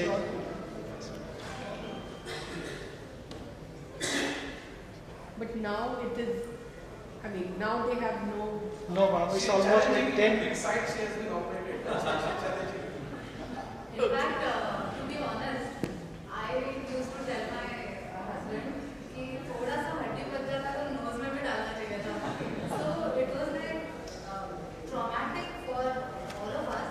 But post-operative, if you can see that I don't think anybody can even make out that I have undergone any kind of surgery. So hats off to their skill and the technology. It is hats off to plastic surgery and the perseverance of plastic surgeons. So that's how. And one thing you must say is, everything need to be fixed. It has to be fixed during the operation only. If you don't spend time and your skills and your imagination there, then whatever comes out, it would look awful, and to correct that, it will take a much greater effort, and also the result won't be perfect. And I thank everybody to have come and said, please.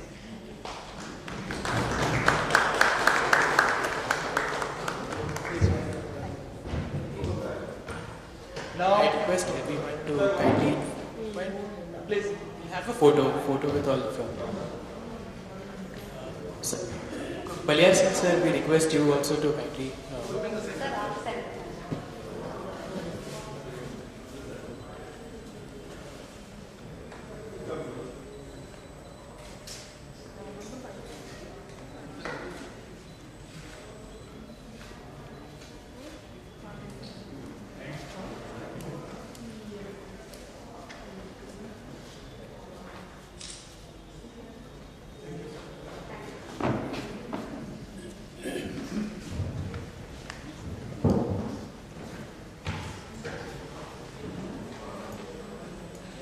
Now coming to upper jaw reconstruction. Not only the lower jaw, we also do upper jaw reconstruction mainly for the either cancer or benign conditions like this, or sometimes it could be lost due to infection also.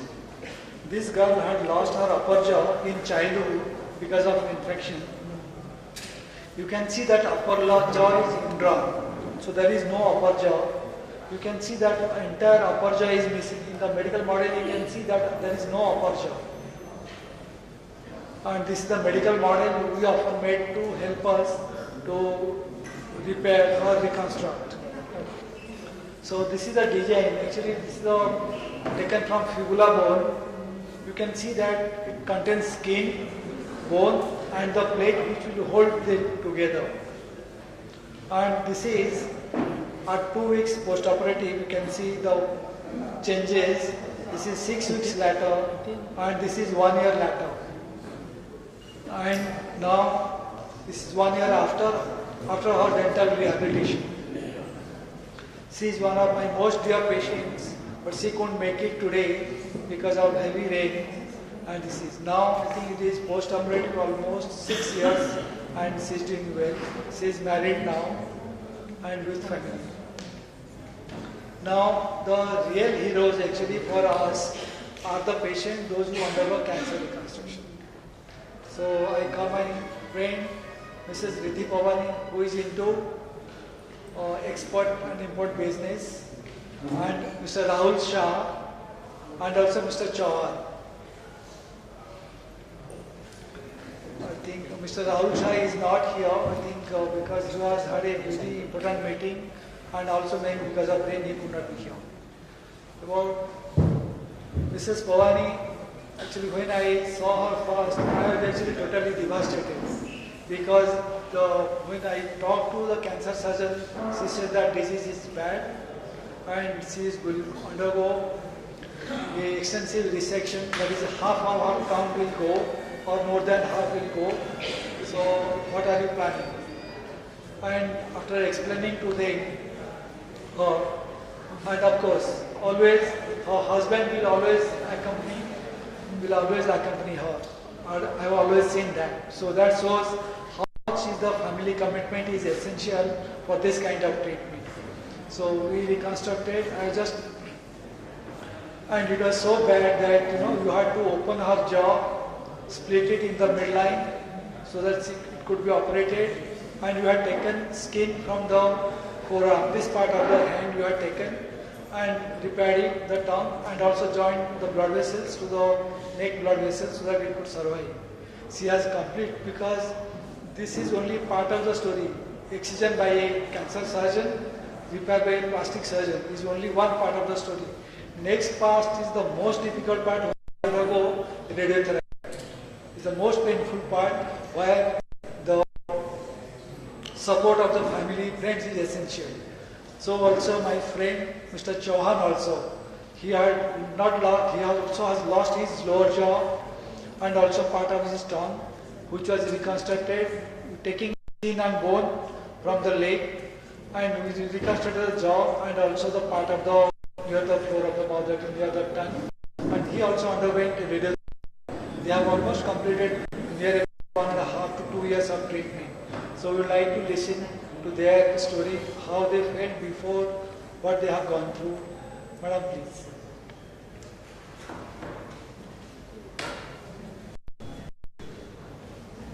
Hello everyone, I'm Riddhi. Actually, मुझे white था,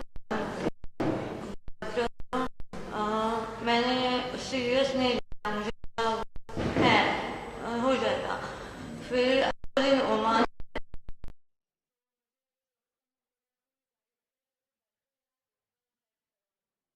तो मैंने 2019 में check भी करा, पर that time मुझे leuco पे किया है, तो I was okay, no problem ऐसे. फिर हम लोग 2020 में दैट टाइम प्रॉब्लम नहीं था, नॉर्मली वाइट पैच उधर ही था, बट 2021 में मुझे ब्लड आना स्टार्ट हुआ वो पैच पे. बहुत सारे डॉक्टर को कंसल्ट किया, कुछ डॉक्टर ने मुझे बोल दिया don't worry, this is not cancer. फिर मुझे सजेस्ट किया कि आपको माइंड में से निकालना है कि आपको कुछ नहीं है तो आप ऑन्कोलॉजिस्ट को मिल दो. और पेशेंट ऑन्कोलॉजिस्ट ने बोला बायोप्सी करना पड़ेगा बिकॉज मुझे कुछ सस्पिशियस लग रहा है. फिर 2022 फेब में मुझे पता चला कि मुझे माउथ कैंसर है. फिर मेरे फैमिली पूरा टेंस था, सबके अलग थे, बट रेफरेंस मिला तो मैं डॉक्टर प्रधान को मिली, डॉक्टर बलिया सिंह को मिली, तो दे गिव मी कॉन्फिडेंस कि ऑपरेशन सब हो जाएगा. और उसके बाद भी थे, बट टाइम इज एवरीथिंग. फिर ऑपरेशन के बाद I can't eat, even I can't speak. So, but now I can speak also.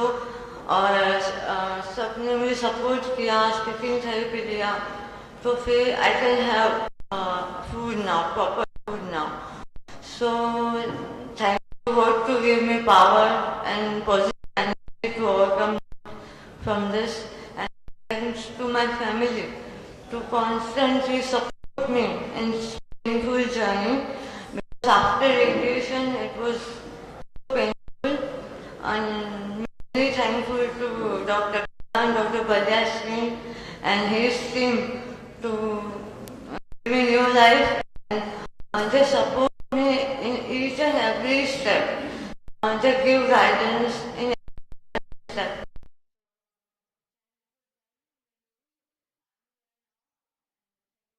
Once again.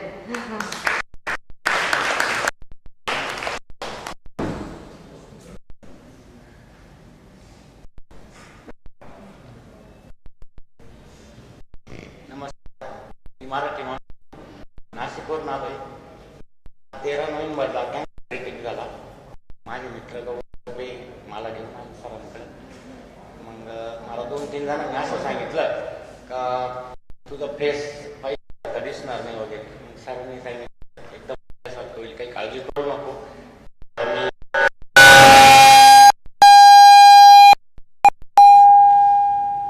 आता मी एकदम कम्फर्ट आहे. कुठल्याही प्रकारची काही त्रास देव बघितलं, मी बघितलं.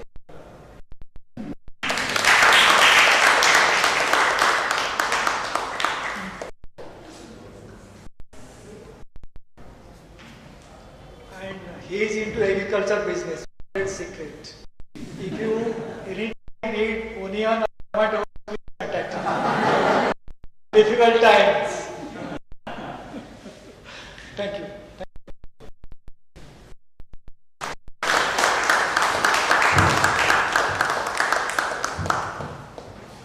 Today we have a dignitary and her achievements, if I narrate, will not be over in a day. She is the most energetic child, and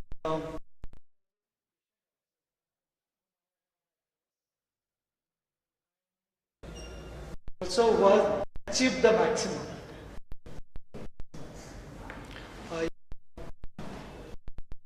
Garima Bass.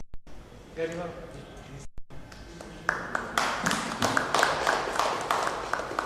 I won't read. These are her achievements. I think her mother is not a true mother, I must say. Because she has not been kind to her. She has probably put the least, truncated the least, put all the achievements. Because, and she is a national level, got national level sweep championship, and many things also she has achieved. She is into editing, writing, to name the field, she is there. And lastly, she was awarded for Gujarat Gaurav, and it has come today's newspaper.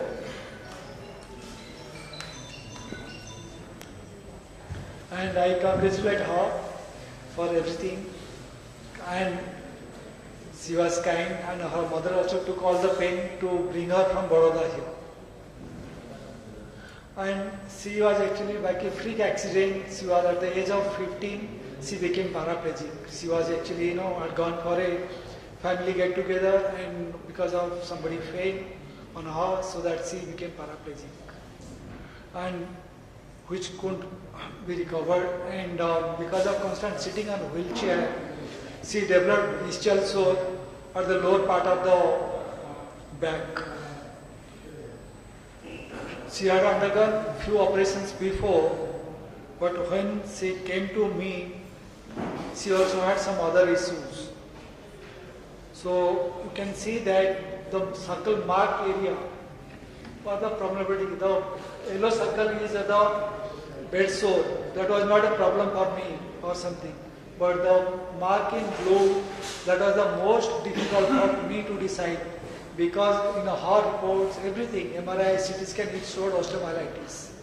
That is, the bone is infected, need to be removed. So in this kind of patient, if you have to remove all these things, it becomes very difficult for the patient and to manage. So I was in a double mind whether to do or not. I took opinion of, I don't know how many radiologists, probably 5, 6 or more. Even I spoke to nuclear medicine specialists. Everybody had the same verdict. I must have consulted at least 7, 8 orthopedic surgeons for their opinion what to be done. So almost everybody said, no, it need to be excised because it's infective, it had to go. And I didn't have that much of courage to tell this to her mother. Every time I used to ask them to come, they must be wondering why this doctor had called us so many times.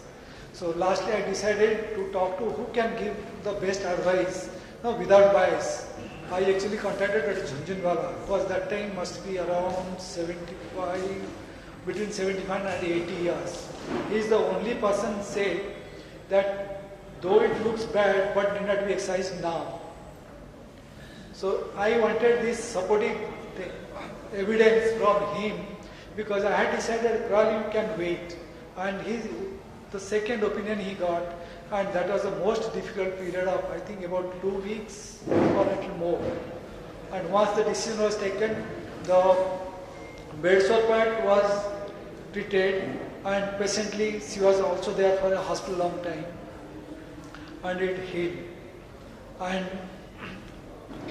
after her achievements and her healing, not having bed sore, I think now it is 4 years now. Only person we always say that for every successful person there is a woman behind, and the lady is her mother. I must say, please not so. Because she is a chartered accountant, she left her job and spending all 24 hours into 7 days, with her only, always, she is always with her. What therapy will be needed, she probably knows much better than the therapist, much better than the surgeons, how to do dressings, how to take care, what to do, what not to do, and all things she is, expert at. And I think we must, Garima definitely, she deserves many things, but I think her mother deserves a loud applause from everybody because her only will achieve everything. And that shows how family support is important for treating difficult patients. It's not only the surgeons or the healthcare professionals. It is most often it is friends, family, and close relatives. They come and help. Their help, it makes things easier. And Garima would like Garima to share her experience. Microphone. So I got my spinal cord injury around 6 years ago, little more than 6 years ago, and I got pressure sore around 2 or 3 months after that. It was not, see, we call it a bed sore, but it actually happened because of bed rest. During bed rest, I was taken care of so well. I was constantly changing positions. I was never sweating. I was always in the AC, and everything was taken care of. But the moment I, was now on a wheelchair, I was attending my school. I was in 10th standard at the time. So I was attending my classes, going for exams, and everything I was still trying to do. I was going through rehab. Because at that time I could not even sit by myself. I have 2 rods and 6 bolts inside my back which are helping me stay upright. So through that intense rehab procedure as well, assuming all of these things came together, and was this nice big hole in my butt with this deep when we discovered it. And there was no sign of it on the surface of my skin. No change in color, there was no we did not think there was any need to check anything is wrong or not. One fine day, suddenly, I see there's this piece of skin, it just came out, and I asked her to see what is wrong, and there's this nice deep hole. So then we tried a lot of various methods of dressing, all guided by different doctors of various fields. We tried about 2 years. Before we met Balyar Singh sir, we tried for 2 years, through different types of dressings. I went through 2 minor surgeries as well, but the stitches kept opening up. My sore kept, getting infected, and I was in a month. 25 days out of 30, I was constantly going through some sort of infection or the other. And the situation was such that I had to go through IVs for the last infection that I remember. There was no medicine that I could just swallow to help through that infection. And we realized that this is not something that can be healed through dressing or something like that. So eventually, after 2-3 surgeries later, we realized that there were tiny pieces of bone coming out of my sore, and that made us really, really worried, because if there's a hole in the tissues in the muscle, we can still understand that it can help. But if the bone goes away, it doesn't come back. That is what we know. So after that, it got serious. We consulted a lot of plastic surgeons, even in Vadodara.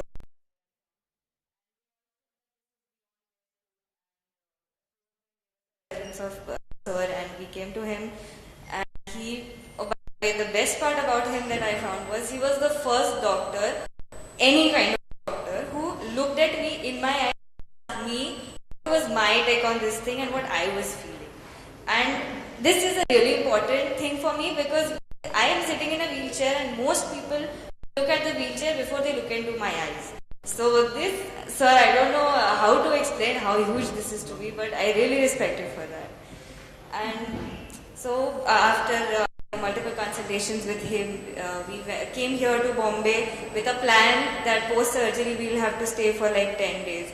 But then even those stitches, I think 2 or 3 of them opened up. The healing was very nice, but just a small and then he sewed it back up. I had to a few more days, and the entire thing, which was supposed to be 10 days long, the initial recovery, to almost 3 months to 3 weeks.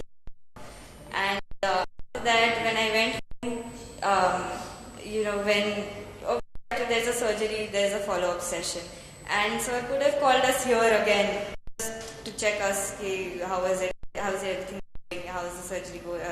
How is the healing going on? But he was on a business trip to Vadodara, and he himself said, let me come to your place and check you there only. It was such an honor. We got to talk to him for an hour, and I think more than an hour. And it's the most beautiful experience I've ever had. And after that, like this,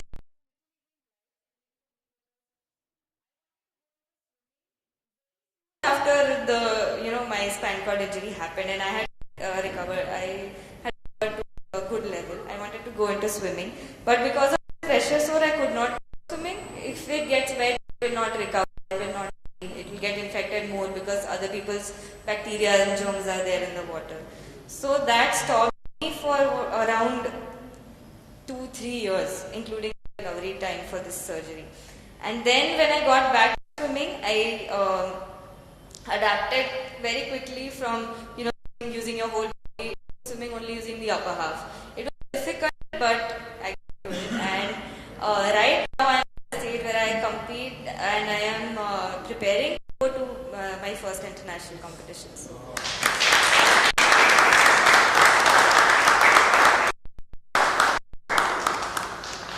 What would you like to say? Hello everybody, and thank you for inviting us here. It was really changing when Garima got the surgery from Ballar Singh sir, and he's the most humble and I would say most efficient doctor I have ever seen in my life, along with 2 more doctors that I already know, because the way he would talk with me, or as Garima said, that the way he would talk with her, because he's the only doctor who had talked with her. Everybody would look at her back, talk with her, and we would leave the surgical room. So she would say, it is my body, why is not anybody asking me what I want from my body, or what I want to do with my surgery or the wound. So that was the first big thing that happened with me, that she got connected with her, and that is very necessary when somebody is to go for the surgery.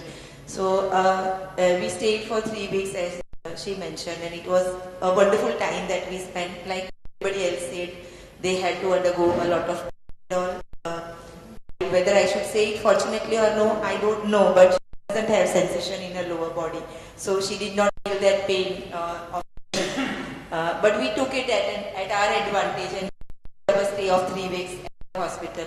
And post-surgery also we took, the best thing that we do or we learn to do is that we follow all the instructions that our doctors tell us to. Right from the day of our injury. Whatever instruction we get from our doctors, we follow. So that resulted into like good healing. The earlier suggestions of that flap surgery and everything. So like I was not ready to accept that procedure and the way he did, like, and we said, sir, what did you do with her wound? That was my question. At least for my understanding, tell me what you did. And he said, I covered the sore by the stage by stage, layering, like covering the layers from within. And so I said, how many stitches? And he said, more than 100 we have taken. I have stopped counting now.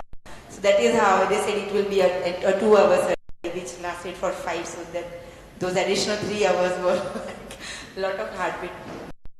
And it was a wonderful experience connecting with you, and the life change. The thing that you say here now is she's the only female para swimmer with spinal cord injury from Gujarat, at least, with international experience now, and as she said, she's prepared for her performance. So she's being felicitated. She's being like invited for talking to people.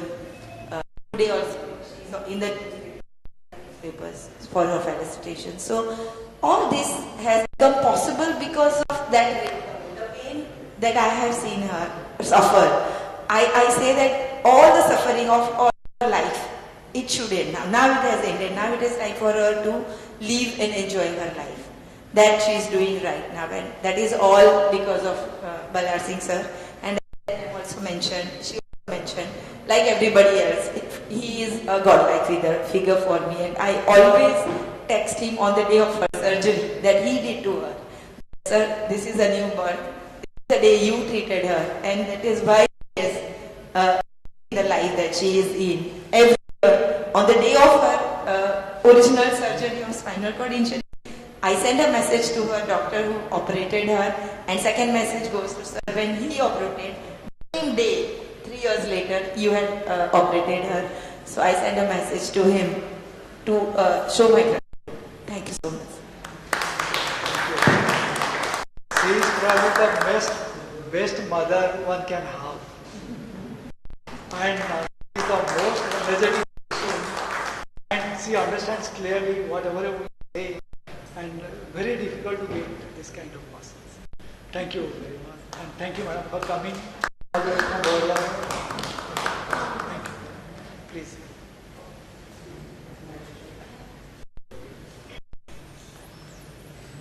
Now I request Mr. Pankaj and Mr. Mahesh, please come.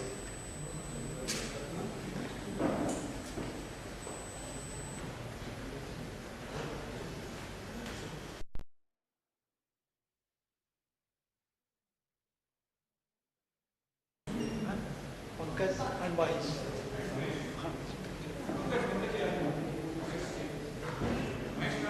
He's there.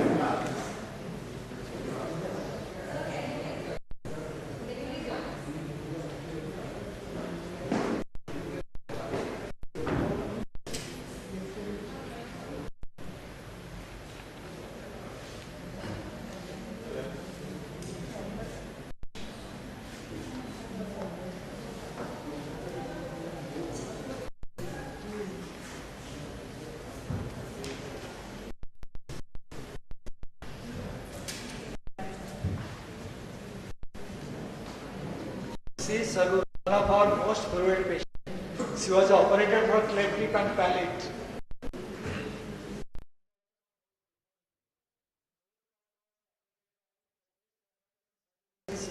No, India, Dr. Uday Bhatt, he is among us. Only problem issue was she always mentioned she has a defective speech, and also she has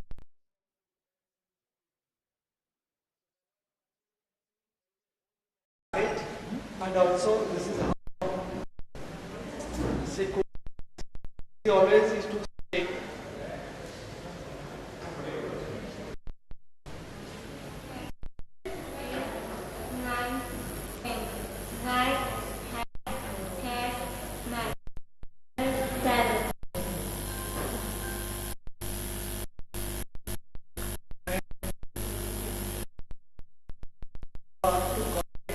defect in the plastic by taking the skin flap from the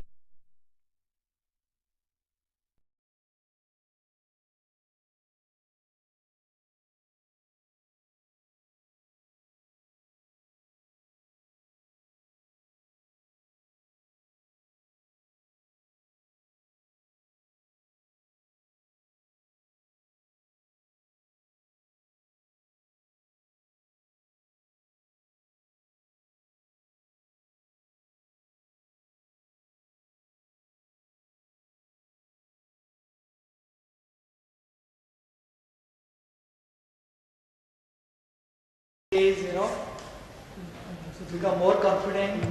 She has started working, and she now is a very confident person. Now we have Mr. Mahesh with us.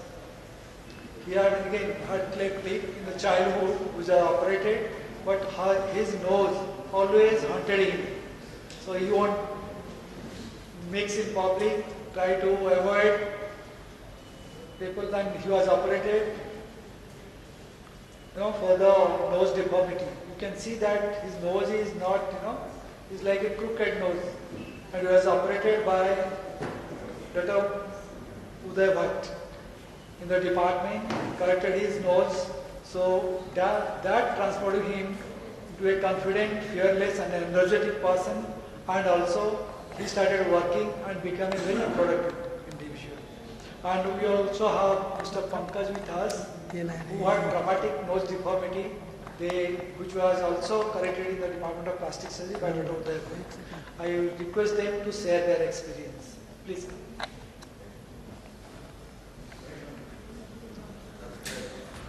सबसे पहले हम आपको नमस्ते करना चाहेंगे। हम UP से और प्रयागराज जिले से हैं, वहाँ से हैं। हमारा 2018 में बाइक से गांव में एक्सीडेंट हो गया। तो वहाँ पे होने के बाद तो एक हमारे रिलेशन में जो हैं हमारे मामा लगते हैं, हमारे मम्मी के भाई हैं। तो डॉक्टर सर से बात हुई, बोले तो सर हैं अमित सर, उनसे बात हुई। उनसे बात होने के बाद बोले कि उनको लाओ यहाँ पे। तो यहाँ पे आए हम, तो सर ने देखा तो हमको बोला कि ठीक है बेटा, अभी हो जाएगा तुम्हारा। तो वहाँ पे हमको बहुत बाहर निकलने में बहुत शर्म सा लगता था, बहुत बोले तो हमको बुरा फील होता था। तो इसलिए हम थोड़ा बाहर कम निराश थे, अपने ज़िंदगी से हम बहुत निराश हो चुके थे वहाँ पे। तो यहाँ पे आने के बाद सर से बात होने के बाद ऐसा लगा कि हमको सब ठीक ठाक हो जाएगा। तो यहाँ पे हुआ, सब कुछ अच्छे से हुआ। तो मैं अब अपनी ज़िंदगी से बहुत खुश हूँ। और सर को, डॉक्टर भट्ट को और डॉक्टर अमित को, बोले तो सब पूरे स्टाफ को मैं भगवान दिल से मानता हूँ। मेरे लिए सब भगवान।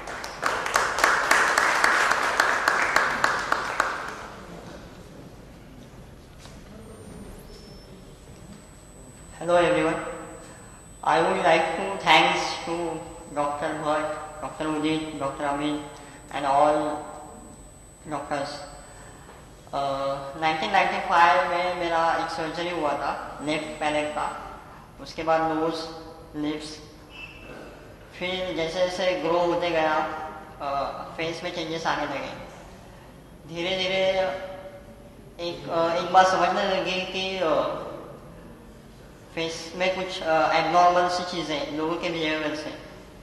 फिर then I will decide to do operation plastic surgery. फिर लास्ट ईयर मेरा सर्जरी हुआ। देन नाउ फिर कि लोग बोलते हैं देख के कि you looking nice. So thanks to all doctors, thanks to Nair hospital, thank you very much.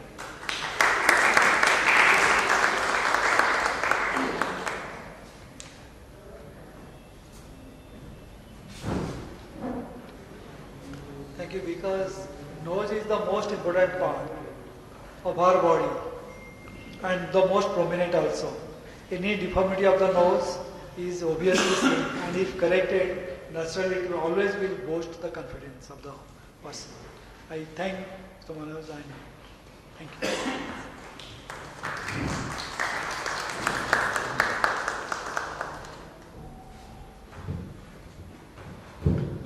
Burns is one of the most difficult problem to treat.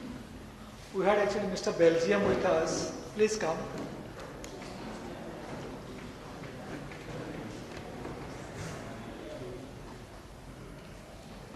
And also he had about 60% of the burns of the body, that head and neck, upper extremity, triangle.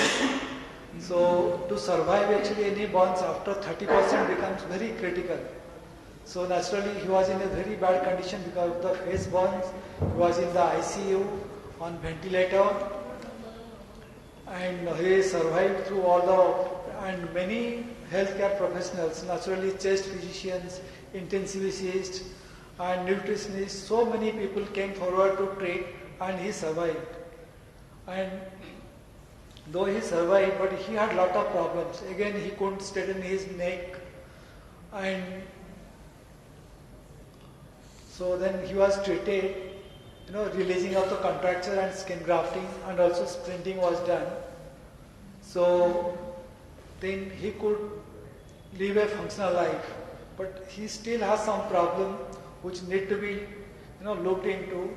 But now he is functionally very good, so he can function well, he can do all his work independently, so he doesn't have any problem. Mr. Belgium, please.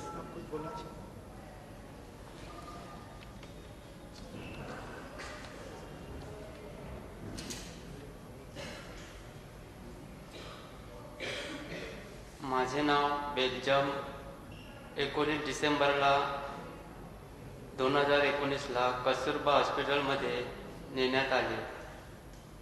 माझे सर्व उपचार तिथेच झाले. मी 65 भाजलेले होतो. माझ्या सर्व surgery operation सर्व डॉक्टरांनी चांगल्या पद्धतीने केल्या. सर्व डॉक्टरांचे मी आभार मानत आहे. तसेच मॅडम होत्या तिथे, सर्व त्यांचे पण मी आभार मानत आहे. सर्व तिथे सिस्टर होत्या, सिस्टर, पेशंट, रिलेटिव्ह तिथे मध्ये खूप सहकार्य केलेले, आणि माझे घरातली सर्व माझी देखभाल करत होती. तसेच माझी इथे आलेली गर्लफ्रेंड समोर आलेली आहे, ही माझ्यासोबत 1.5 वर्ष राहिली. मी सर्वांचे आभार मानत आहे. धन्यवाद.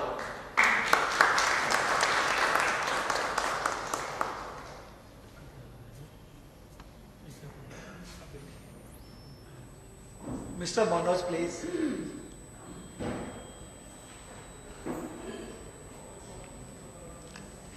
Mr. Manoj, he sustained burns in a car blast, and it was involving his face. Naturally, this inhaled a lot of smoke inside.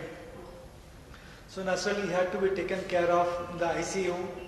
Chest physicians, intensivists, many medical specialists helped him come through the lung injury part, and also he has to be treated in a condition that infection should be controlled, so the depth of the burn should not become more. And also he had a very bad hand burns also, which also need to be treated, splinted in properly, and so that he doesn't have hand deformities. So this is how Mr. Manoj, after his completing of his treatment, his hand became functional, he could do all his work. And these patients were treated in one of the public hospitals, Kasturba Hospital. So it's not that only private hospitals provide good treatment, no. Now most of the public hospitals, they are well equipped, and there are good specialists. They provide all kind of care is possible. And he was treated by our own surgeon, Dr. Mangesh Pawar, who is standing behind on the left corner. So it is his expertise. Actually, burns beyond 25 to 30%, it is very difficult for them to survive. To make them survive, the surgeon also must toil, must work hard, put his mind behind the treatment plan, everything, how to involve, what specialist to go, then only they survive. So hats up to Dr. Mangesh Pawar to have treated these patients successfully. And Mr. Manoj, please. माझं नाव मनोज तुकाराम जावकर. मी 2020ला मुंबईत एकटाच होतो. सगळी माझी family वगैरे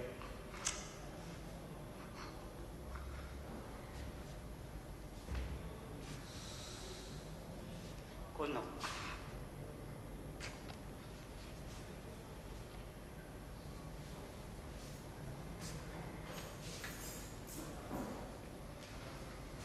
And one more thing is they were treated in the most difficult time, Corona times. So it was still also difficult for the physicians and also for the. And माझ्याबरोबर इकडे कोणच नव्हतं. मी 2 वर्ष इकडेच कोरोनामध्ये एकटाच होतो. फॅमिली पूर्ण काढली. माझ्या बायकोच्या घरातले मला 1 वर्ष घरी होतो त्यांच्याकडे वगैरे, त्यांनी सगळं सांभाळलं मला. एकटाच असल्यामुळे काय कुठे माझा काहीच नव्हतं. मी ड्रायव्हिंगच होता. 1 वर्ष मी घरीच, त्यामुळे पूर्ण सगळं सपोर्ट त्यांनीच केला मला. त्यानंतर मी एकदा बहिणीकडे गेलो होतो रात्री, आणि सकाळी मला 5ची ड्युटी होती. तर बेलापूरवरून काय मी अंधेरीला वरलीला जॉबला होतो पिकअप पण. तर मी काय सकाळी तेवढं वगैरे पिकअप व्हायचं माहीत नाही. तर बहिणीकडनं जेवण वगैरे 11:30-12 निघालो. त्यानंतर सांगपाड्याच्या इकडे आलो. माझी गाडी बंद पडली. आता बंद करू काय, तर मित्रांना कॉल केला. तर कोण मित्र, मी बाहेर आहे, इकडे तिकडे, सगळ्यांनी काहीच बोलत नाही. तर ठीक आहे, मग मॅकॅनिकला फोन केला. मी विचारलं, गाडी स्टार्ट झाली. कमीत कमी 2 किलोमीटर आलो, आणि गाडी जस्ट टेप असते त्यातून स्पार्क झाला. आणि ते कोरोनामध्ये ते प्लास्टिक लावायचे सेफ्टीसाठी. त्या सेफ्टीवरती ते स्पार्क होऊन त्या प्लास्टिकवर गेला. आणि जी गाडी रनिंगमध्येच मी 80च्या स्पीडला गाडी येत होतो. जी स्पार्क झाल्याने पूर्ण आग गाडीत पूर्ण पेटली. त्यानंतर ती बाजूला सॅनिटायझर रोज सॅनिटायझर गाडी करत आहे. सॅनिटायझरने पकडली, पूर्ण गाडी पूर्ण जळली. मी रनिंगमध्येच होतो. तशीच मी गाडी अशी सोडली असती तर बाजूचा पण नुकसान झालं असं. म्हणून मी गाडी साईडला घेत होतो. त्यानंतर गाडीचे टेपमधला स्फोट झाला. मला काहीच नाही माहिती नंतर. तर चेंबूरचे एक नगरसेवक होते. मला नंतर तेव्हा तर मला काहीच माहीत नाही. मी 2 दिवस बेशुद्धच होतो. तर त्यांनी मला तिकडे नेलं. मग दुसऱ्याशी माझी बाबाची आहे, त्यांनी मला नायरला नेलं. तिकडे 2 दिवस काहीच मला माहीत नाही. नंतर माझ्या बहिणीचा बायकोचा भाऊ, त्याची वहिनी, माझा मित्र, त्यांनी घेऊन जात तिथं.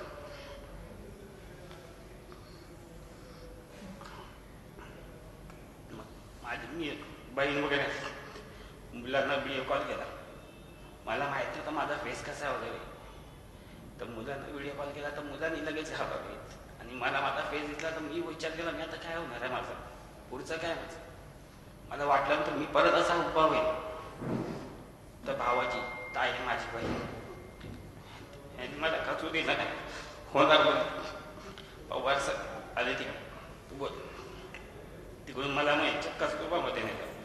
तर तिकडे डॉक्टर पवार आहे, त्यांनी पूर्ण ट्रीटमेंट एकदम मस्त. मी त्यांच्याशी पण भांडलो होतो.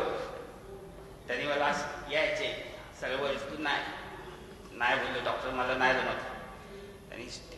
आणि हॉस्पिटलचे जे स्टाफ होते एकदम, त्यांचे तर मनापासून आभार. कधी रात्री मला भूक लागायची, दिवसभर नाही, रात्री 2 वाजता मला भूक लागायची. तर यायचे, माझ्या हात दोन्ही प्लास्टर काही करू शकत नसायचं. ते यायचे, डबा ठेवायचे, ते खायचं. माझी बायको होती, 2 महिने माझ्याकडे होती. घरी गेली नाही ती.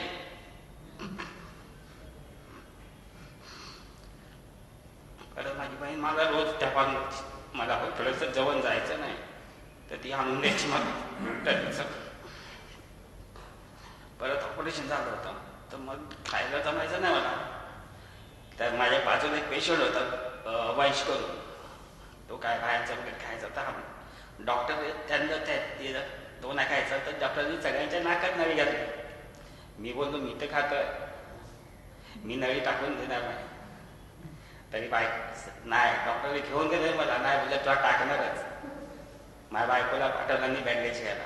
मी तिला बोललो का नसतो, नाही डॉक्टरने सांगितलं तर नळी टाकायला लागणार, तू खात नाहीस.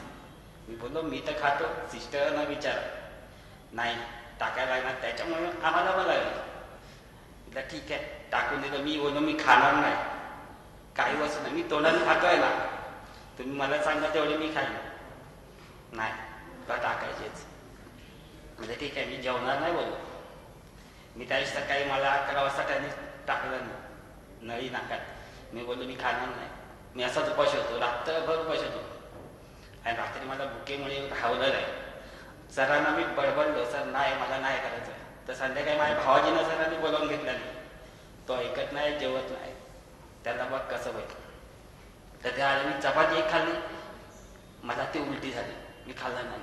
नंतर मग असाच उपाशी होतो रात्रभर. रात्री बरोबर 1:30 वाजता सिस्टरला बोललो मला तहान लागली. सिस्टरने 2 पेले मला पाणी पाजलं आणि मी दुसरा कसा पेला पिया तसाच मला पूर्ण उलटी झाली. तर आणि त्याच दिवशी मला ड्रेसिंग केल्याने माझी 2 बोटं काय माहीत नाही उघडी ठेवली होती.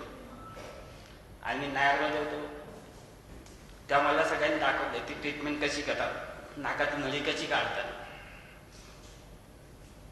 तर मी सिस्टरला मी बोलतो मला काय बोलायचं नाही, मी करतोय. डॉक्टरना बोलला, डॉक्टर बोलता नाही डॉक्टर नाही येणार आता नाही, मला भूक तर लागली आहे, मी करू काय. तर मी सिस्टरला बोलतो काय तुम्ही हात लावायचं नाही, डॉक्टर काय बोलते मी बोलीन. सकाळी माझं डॉक्टरचं होय. बायकोला बोलतो तू काय बोलायचं नाही. त्या दिवशी मी नकली काढली नाकाने आणि कमीत कमी एक गुड्डेचा बिस्किटचा पुडा मी खाल्ला. सिस्टरला बोललो मला भरवा भूक लागली. त्याला दुसऱ्या दिवशी डॉक्टर आले, तुला घरी पाठवणार मी. मला ठीक आहे मी जातो. त्याशी डॉक्टरपाशी मी खूप भांडलो. डॉक्टर बोलले तू नाही. सिस्टरला सांगितलं आणि एक BMD वरून खीर देतात कस्तुरबामध्ये सगळ्यांना 3 टाइम. डॉक्टर बोलले त्यांना एक टाइम यांना ह्याला दिवसांना 12 तास हे द्यायचं, खीर द्यायची 1 तासानं. म्हणजे ठीक आहे काय नाही. त्यांचा त्या डॉक्टर बोलले नाही. सिस्टर पण बोलतात अरे ह्याला खातोय ह्यानं काय नाही. बोललो ते डॉक्टर माझ्यानं सासरे आहेत ते सगळे असं लागले. ठीक आहे. नंतर मग ते ऑपरेशन माझा हात दाखवून डॉक्टरने बघितला. डॉक्टर बोलला असा हात पूर्ण तुझा ड्रायव्हिंग करू शकत नाही. म्हटलं ठीक आहे तुम्हाला काय करायचं ना करा, मी तुम्हाला फुल सपोर्ट देतो, पण मला लवकर बरं व्हायचं.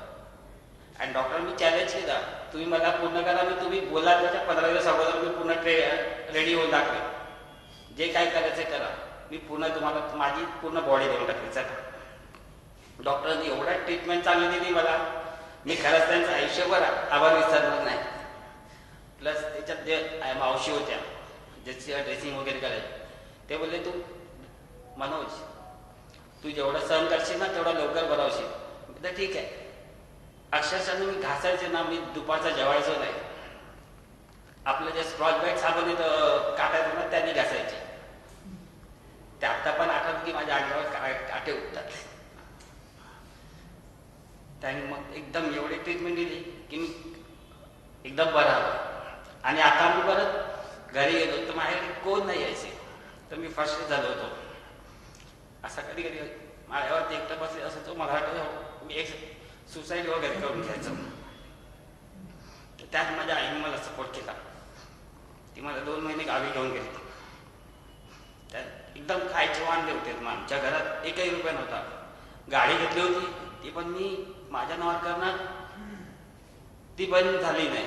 त्यावेळेस कोविड झाला. कोविड संपल्यानंतर माझं ॲक्सिडेंट झालं.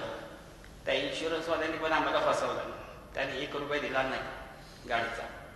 मी टोटली लॉस झालो. गाडीचा 1 रुपया भेटला नाही. मग माझी LIC होती, ती LIC तोडली. त्यात कसं बसं आम्ही घर चालवलं. हिच्या भावाने सपोर्ट केला, माझा मित्र आहे, सगळ्यांनी मला सपोर्ट केला. त्यांना वाटलं की मी आज ना उद्या उभा राहणार.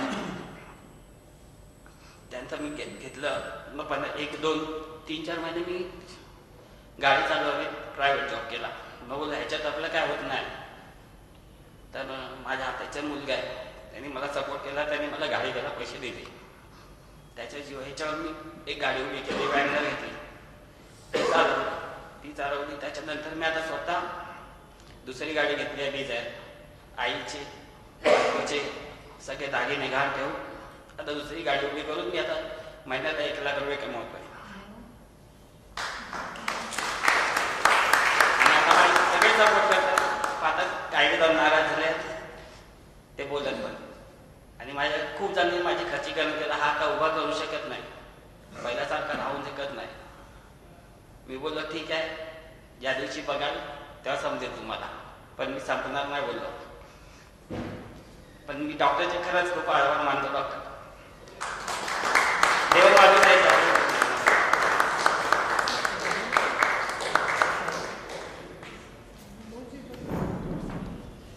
See, one's treatment is one where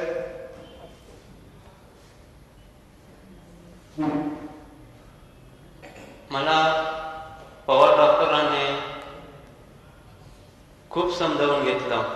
हॉस्पिटलमध्ये मी रडत होतो, त्यावेळेला मला बोलत होता डॉक्टर, त्यावेळेला तुला काय होणार नाही, तू चांगला होऊन घरी जाशील. हे मी ऐकलं आणि मी माझी हिंमत दिली. मला हेच पवार डॉक्टरांचे आभार मानत आहे. ऑपरेशन सर्व काही चांगली सुरळीतपणे पाडली माझी आणि मला घरी जाण्याचा प्रयत्न केला. आणि मी अजूनपर्यंत मी घरी बोटीमध्ये मी काम करत आहे. सर्व माझ्या धंद्याला मी जात आहे. मी पवार डॉक्टरांचे आभार मानत आहे.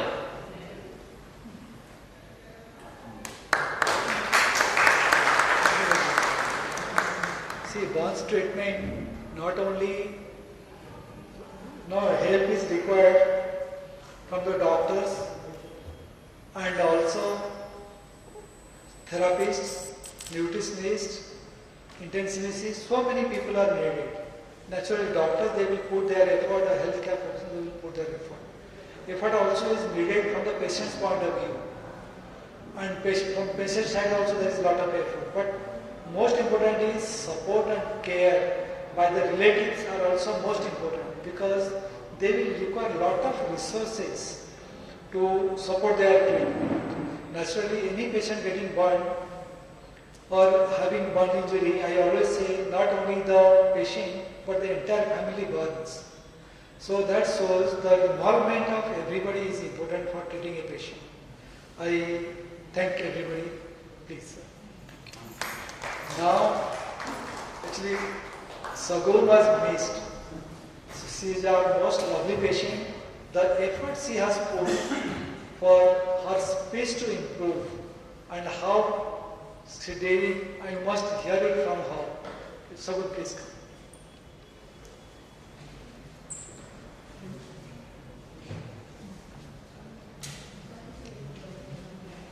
Good evening, well and everyone.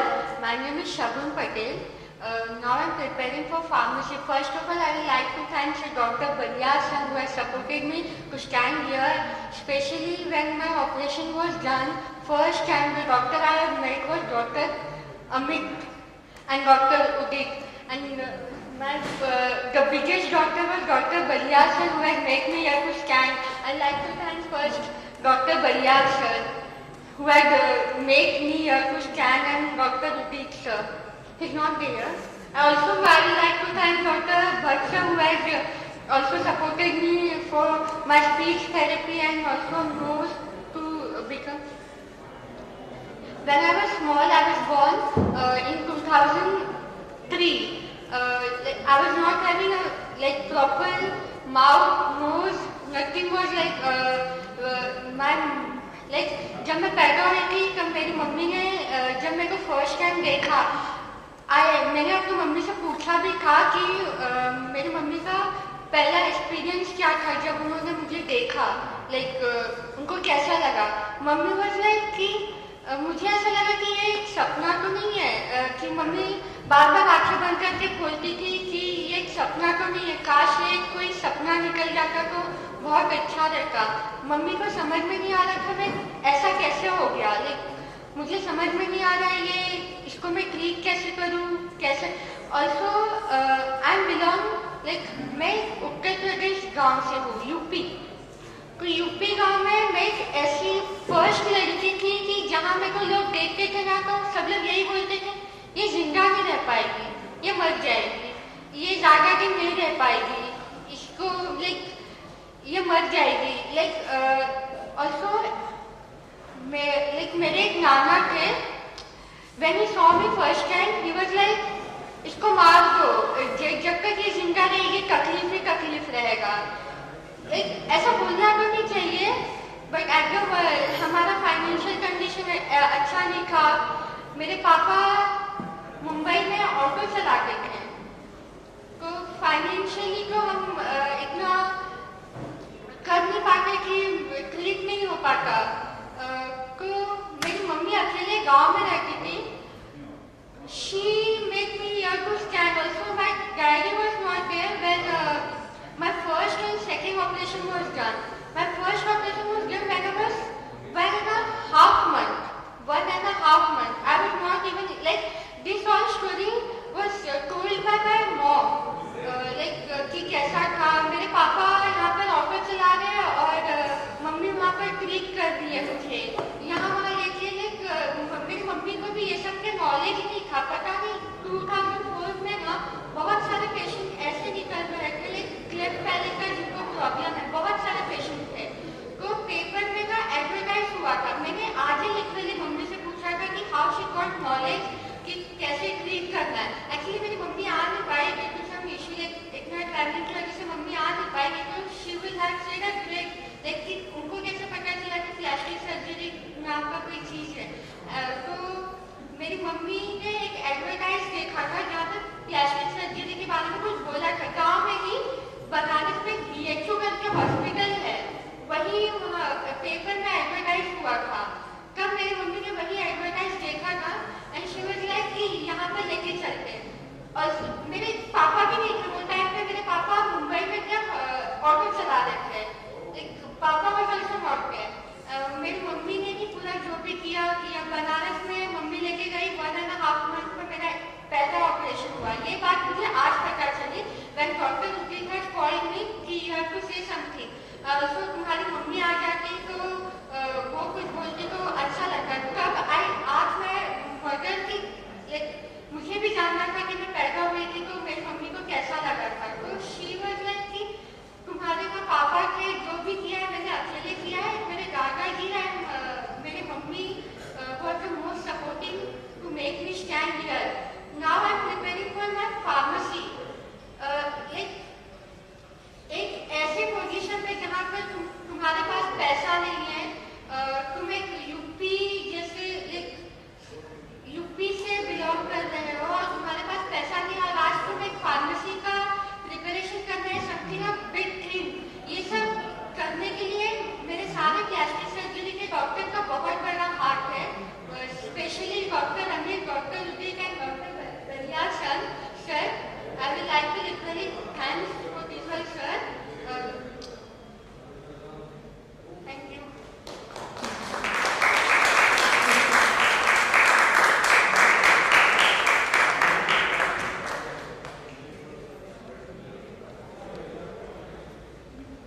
She was the person who has seen a lot of changes. When she came, she was calm and quiet and used to avoid talking and all. Now, at least she has opened up and says, really, we feel happy. And she was treated in the Nair Hospital Plastic Surgery Department. And it's a public hospital, but the department has made all the effort to equip itself so that every precision surgery can be done. And so now the current head is Dr. Udaya Bhatt, who is actually carrying out the legacy after me. So I thank him also to take all the effort.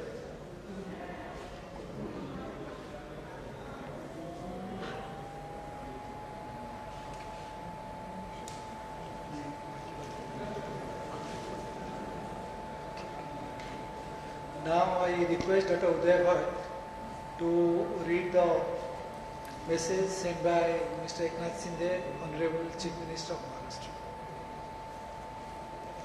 Hello, the Honorable Chief Minister of Maharashtra, Mr. Eknath Shinde has sent these best wishes. I will read this out for you. Eknath Sambhaji Shinde, मुख्यमंत्री महाराष्ट्र राज्य, शुभेच्छा. सर्वप्रथम national plastic surgery day निमित्त शस्त्रक्रियेच्या क्षेत्रात कार्यरत सर्व तज्ज्ञांना मनापासून शुभेच्छा. वैद्यकीय क्षेत्रातील महत्त्वाची शाखा असणाऱ्या प्लास्टिक सर्जरीबद्दल अजूनही पाहिजे त्या प्रमाणात जनजागृती झालेली नाही. खरं तर प्राचीन भारतीय वैद्यकशास्त्र ही अशा प्लास्टिक सर्जरीचे आणि पुनर्निर्माण किंवा सुघटना या अर्थाने विकसित असे शास्त्र देखील आहे असे म्हटले जाते. म्हणूनच आपण या दिवसाला राष्ट्रीय सुघटन शल्य दिवस असे म्हणू शकतो.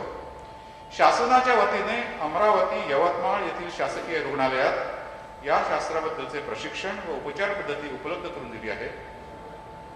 महात्मा ज्योतिराव फुले जीवनदायी आरोग्य योजना व आयुष्मान भारत योजनेअंतर्गत अनेक रुग्णालयात या शाखेतील विविध उपचार उपलब्ध करून दिले आहेत. त्यामुळे ग्रामीण भागातील गोरगरीब रुग्णांनाही प्लास्टिक सर्जरीचा लाभ होत आहे. त्यातून रुग्णाला पुन्हा नव्याने आयुष्य जगण्याची संधी मिळते याचे देखील समाधान आहे.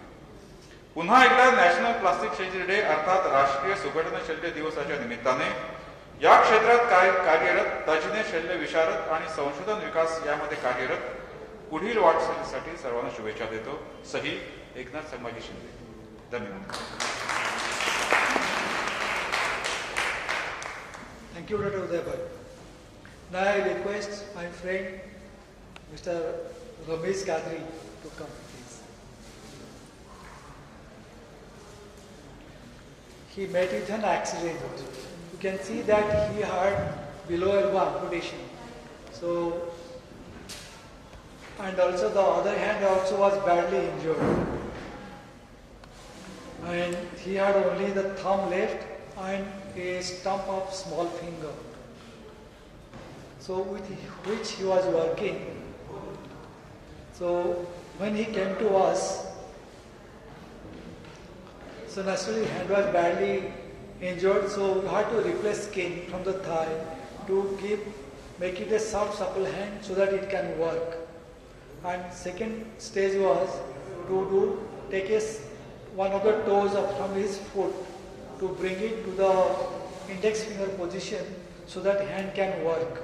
This is how the planning of the operation, and it is after the toe transfer. You can see that he is able to use the reconstructed hand because the thumb has all the structures that of the finger, that is tendon, nerve, bone, so that it works like a finger after it is transferred to the hand. You can see that he is able to open a bottle. So, and not only that, he also using it for using a phone and also writing and doing all small activities. When you asked why you do your hand, with the reconstructed hand, why you are not using the prosthetic hand? He had the most prosthetic, expensive prosthetic hand. I think costing about 16 lakhs of rupees or more. It was gifted by his relative from UK. But he always will use his reconstructed hand. So then he said that I know I can hold, but I don't know how much pressure to put. So they don't have sensation because the reconstructed hand has sensation, which is the most gifted thing, that the expensive thing you can say gifted by God to us. We know when you touch that we are touching something that was the opposite hand. So now I request Mr. Ramesh Kadri to come and share his experience, and I will request him to be brief.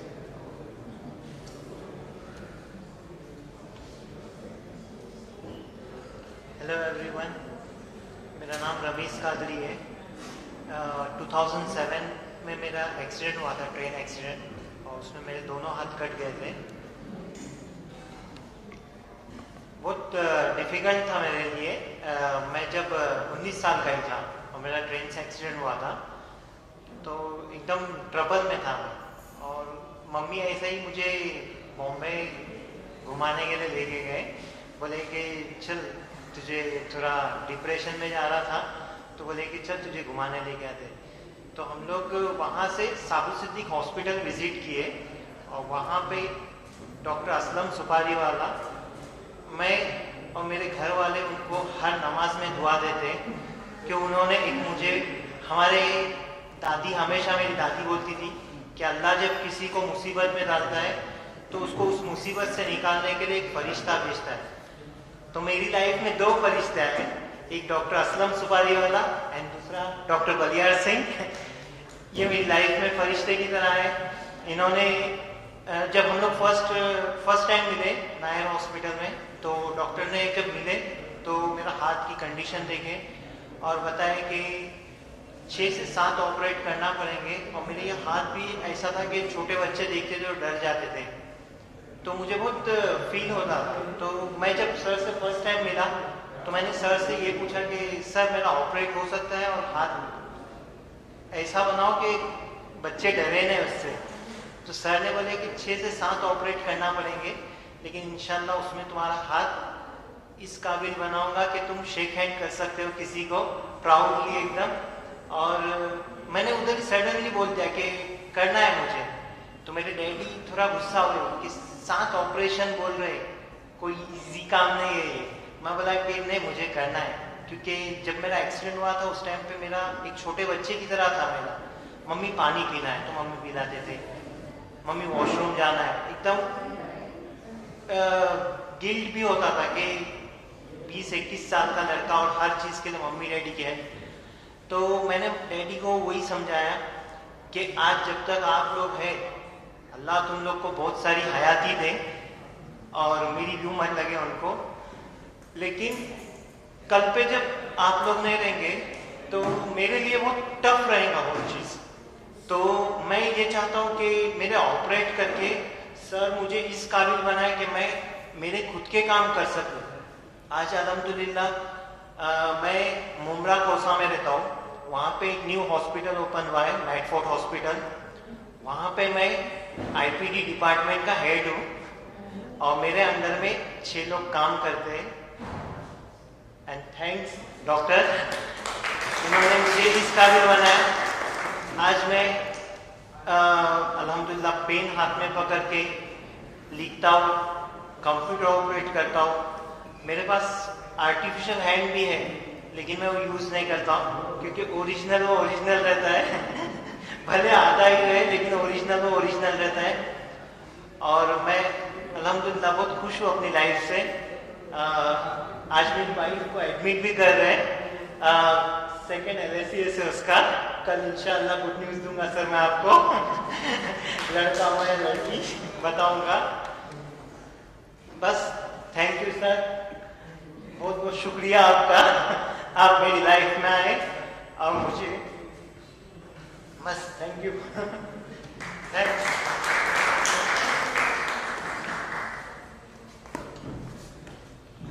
See, for this, I must thank 2 more doctors actually, which one doctor's name he didn't mention. Dr. Medha Bhavi, she is a plastic surgeon, practices in Thane. She had taken due care to preserve all the part which could be saved so that we could do the surgery and get a good result. And we must thank her, that is one.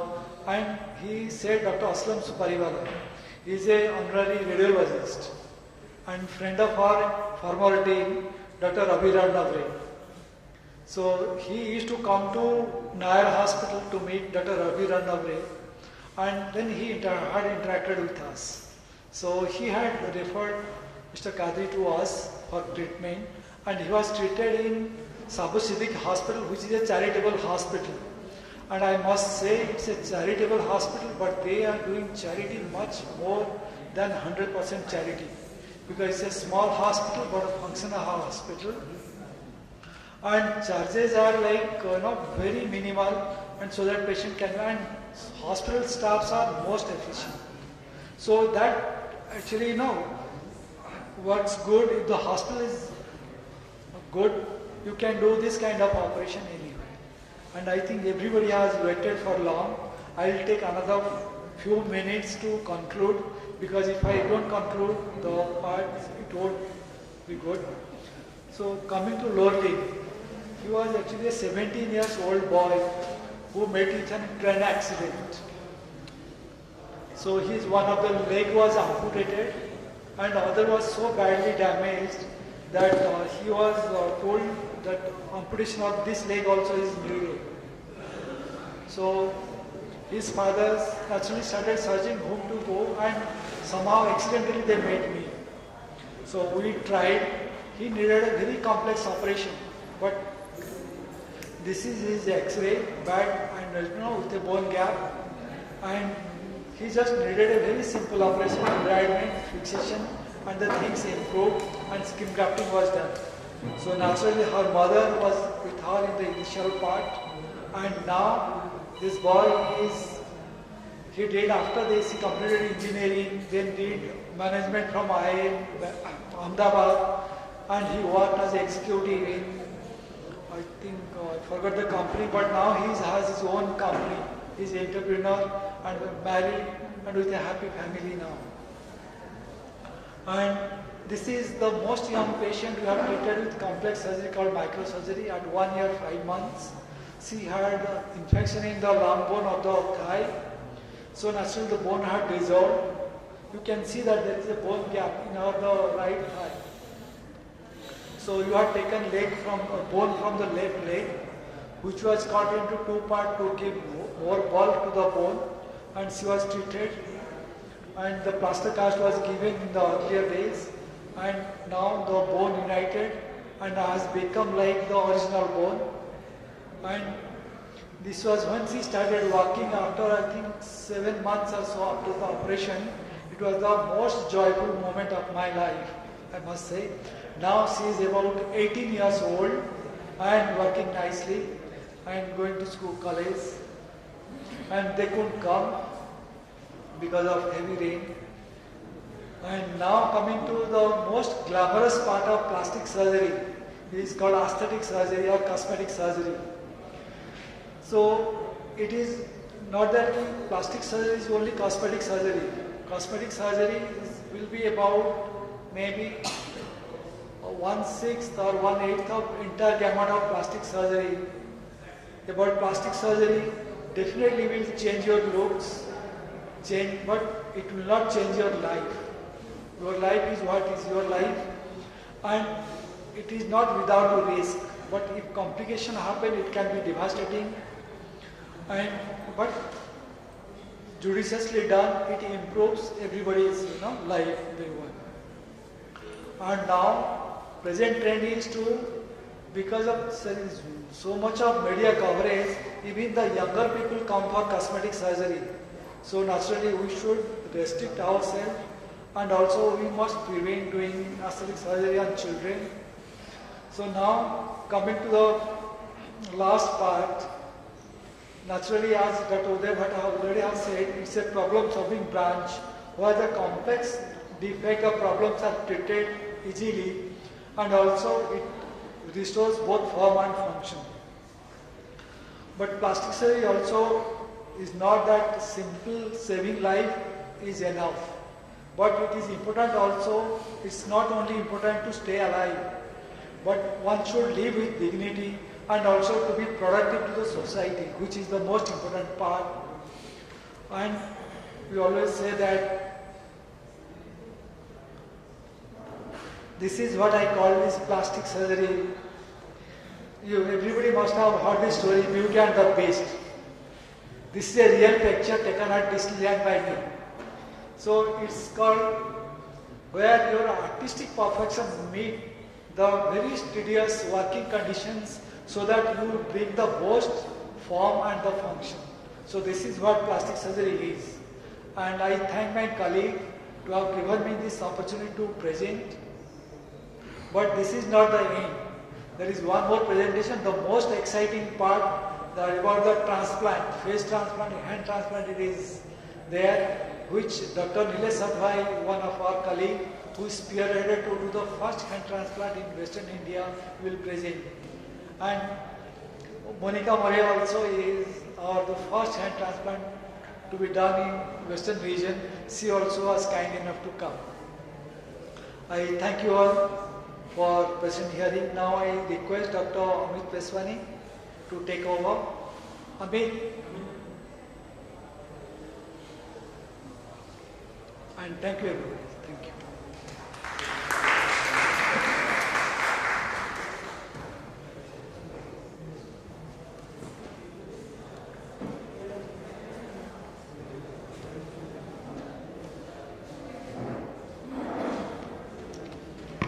I would now like to call upon stage Dr. Nilesh Sadhwai sir. He is a consultant surgeon, plastic surgeon based in Global Hospital, Parel.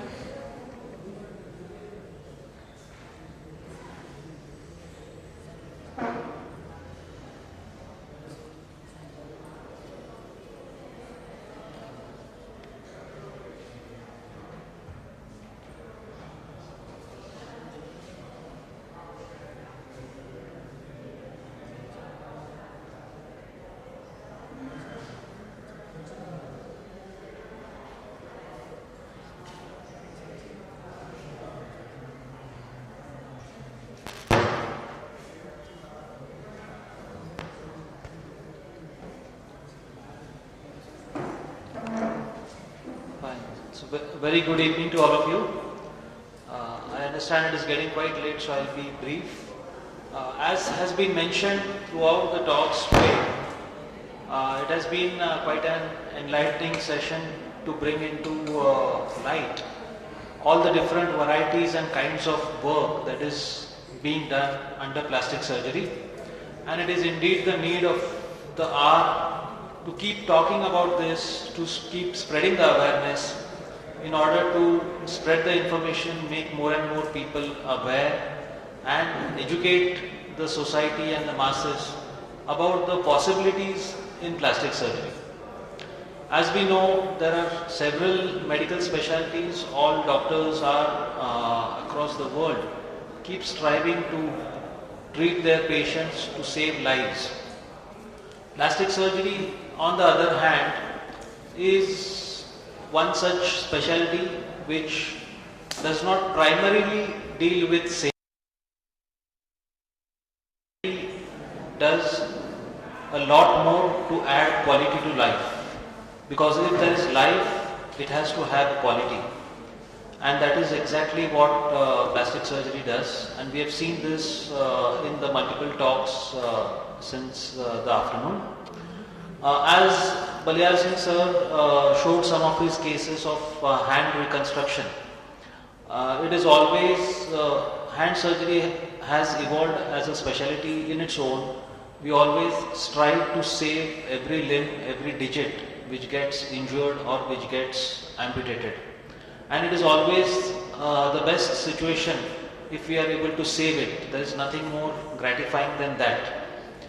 We also met, I'm forgetting his name, but the one who underwent toe-to-hand transfer, Mr. Ramesh Kadri,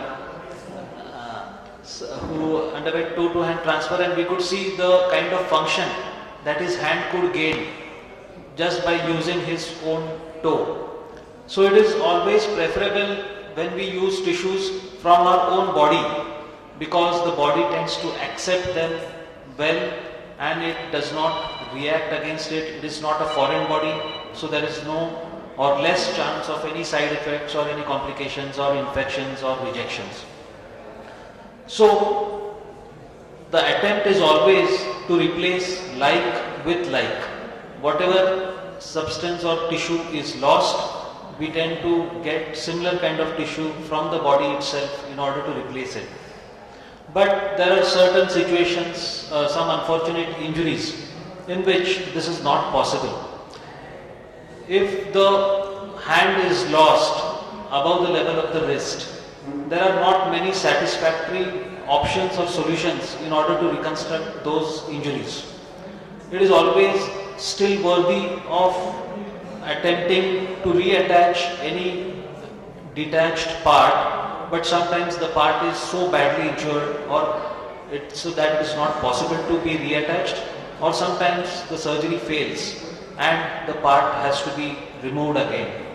So for such individuals who have lost their hands above the level of the wrist, in which no other reconstruction or no other modality is possible in order to create a functional hand, that is where the role of transplantation comes in. Transplantation, as Thatte sir told properly, we call it as Pratyaropan. Pratyaropan means we are taking a tissue from somebody else and putting it on somebody else's body in order to make it function.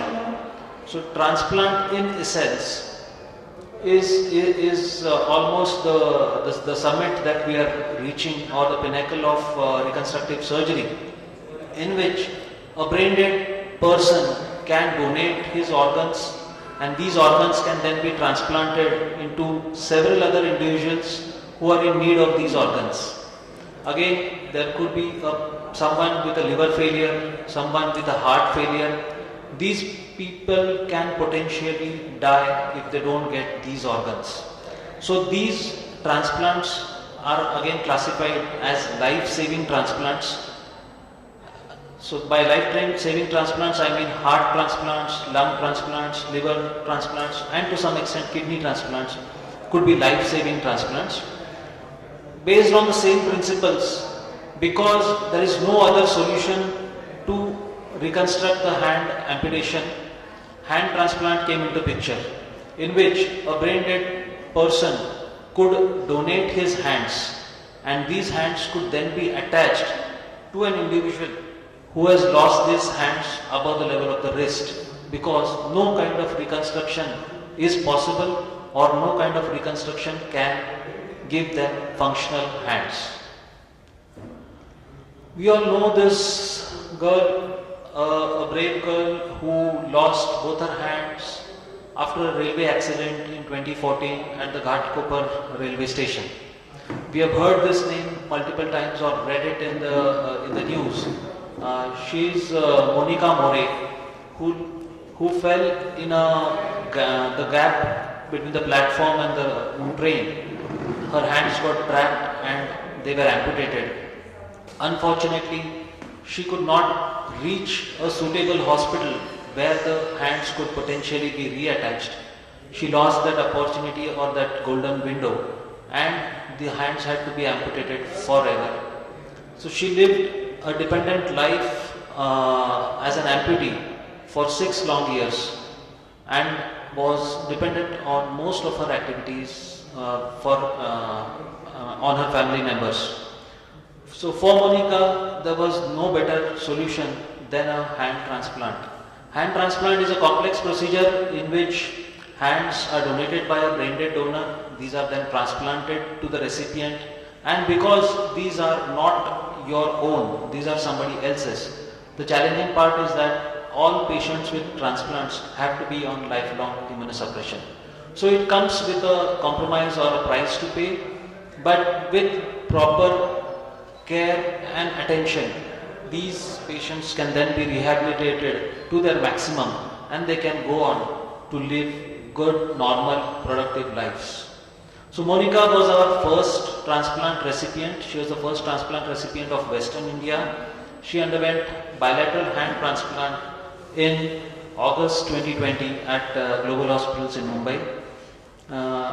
I am a student of Balyar Singh sir. Sir has been a part of this team. A transplant is a very complex endeavor, and it involves a lot of multidisciplinary professionals. Monica underwent bilateral hand transplant. She underwent rigorous physiotherapy, and today she is independent. She does most of her activities on her own. She travels independently from her home. She is today employed as a patient care coordinator at Global Hospitals in Mumbai, and she is carrying on the massive task of patient education and awareness for hand transplants. So she is now an example for all the unfortunate amputees. In India, there are millions of amputees. Every year, 25,000 to 30,000 people lose their hands, and they are dependent or they have to live a compromised life, or they are dependent on somebody else for their basic needs. So the need for transplants is immense. Of course, considering the complexity of transplants, it is extremely important that we select the appropriate recipients wisely. So here we have Monica, who is today rehabilitated, and today she'll soon be completing 3 years of her bilateral hand transplants. We have Monica with us today. I would like all of you to interact with her. Thank you.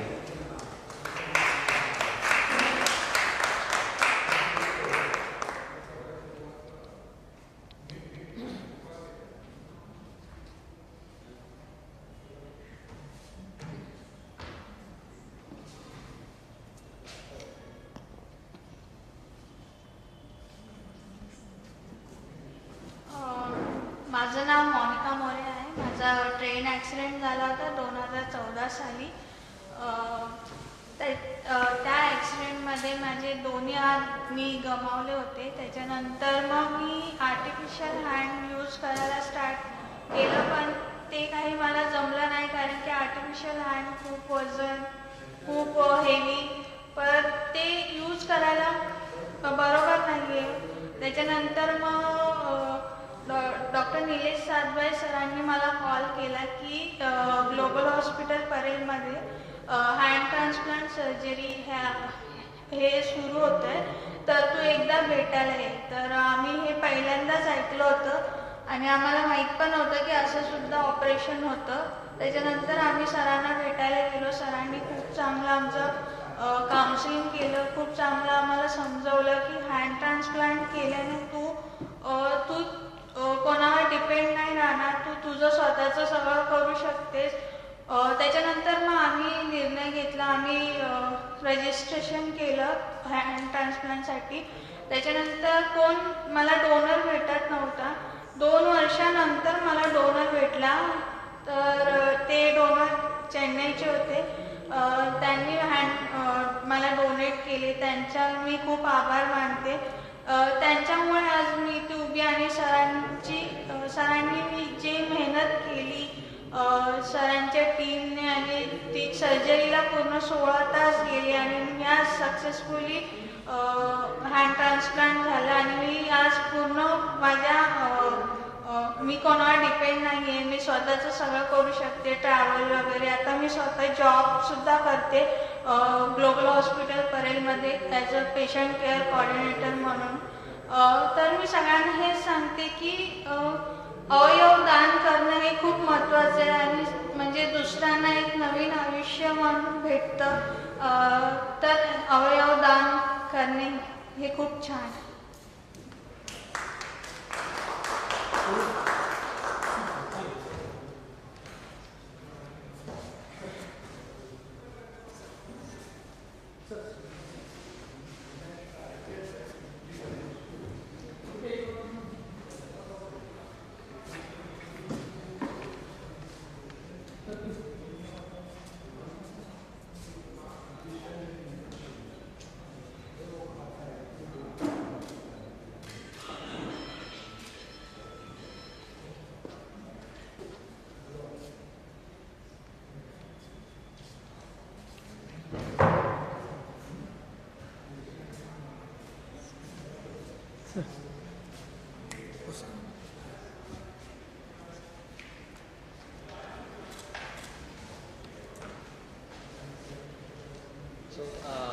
I'll once again make the same appeal to all of you.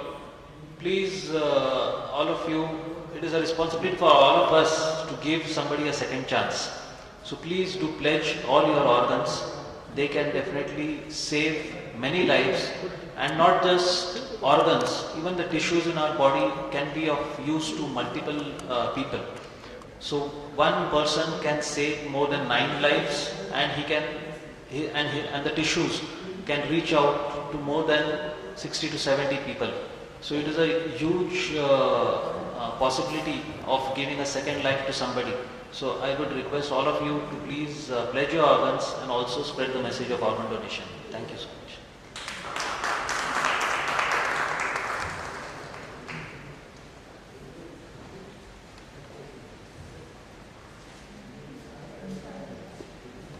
I now invite Dr. Baliar Singh sir to highlight on what goes into making of a plastic surgery. Sir, please.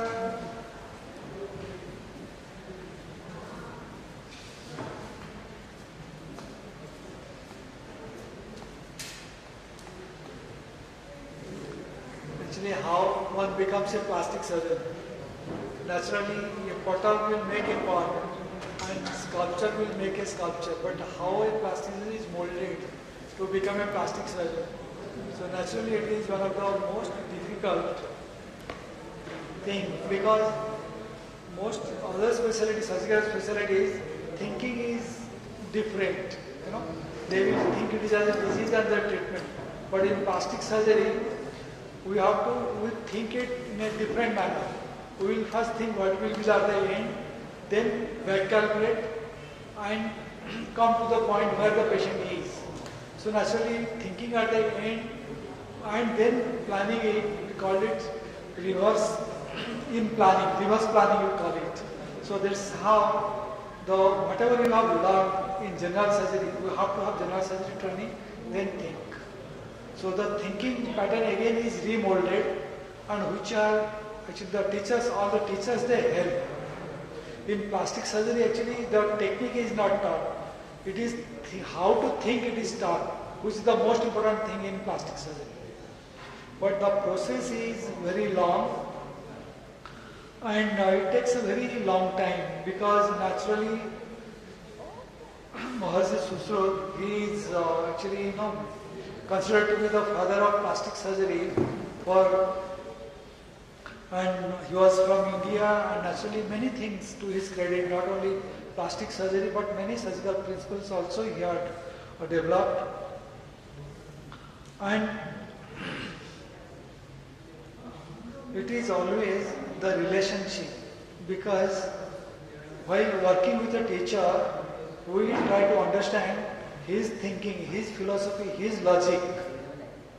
It's like, a disciple with his guru, it's always. So that's why as plastic surgeons, we like to spend time with many senior plastic surgeons so that our thinking is refined and again refined so that we become. So naturally in plastic surgery, who has visited more, he will be definitely much better plastic surgeon than anybody else. Naturally the course is a very long and also naturally to become eligible to study medicine, naturally you have to have +2 and you have to have a background like physics, chemistry and biology, and then you appear for a test to get selected. Then it is 4.5 years of rigorous training in MBBS. The amount of studies one does, I think probably some people may be doing in their lifetime. The amount of studies involves medicine. And then after that 1 year of internship. And again after that, again you appear to become competitive examination. Always you have to pass through. Naturally to get into surgery, maybe probably every one seat in 1,000 students will get selected for surgery. So again surgery becomes, it is for 3 years training. After that, again you have to complete your rural training now, made mandatory, maybe a year or two. Then again you appear for entrance examination. For specialty like say neurosurgery, plastic surgery, CBTS, for that. And then it is for 3 years training. Again 3 years. During these 3 years, it is all hard work because it actually one starts training in plastic what to do and he has to also get covered in gamut of plastic surgery, what the entire spectrum. Actually in every teaching department they make an effort to provide all the spectrum of plastic surgery done. So naturally it is the word round, then in the outpatient department we see new patient, then discussion, then daily dressings. See, dressing, one thing is one of the most important thing in plastic surgery, because how one does dressing, that also is important, because to protect whatever you are done is the most important. If you don't do the dressing, then everything will get, destroyed.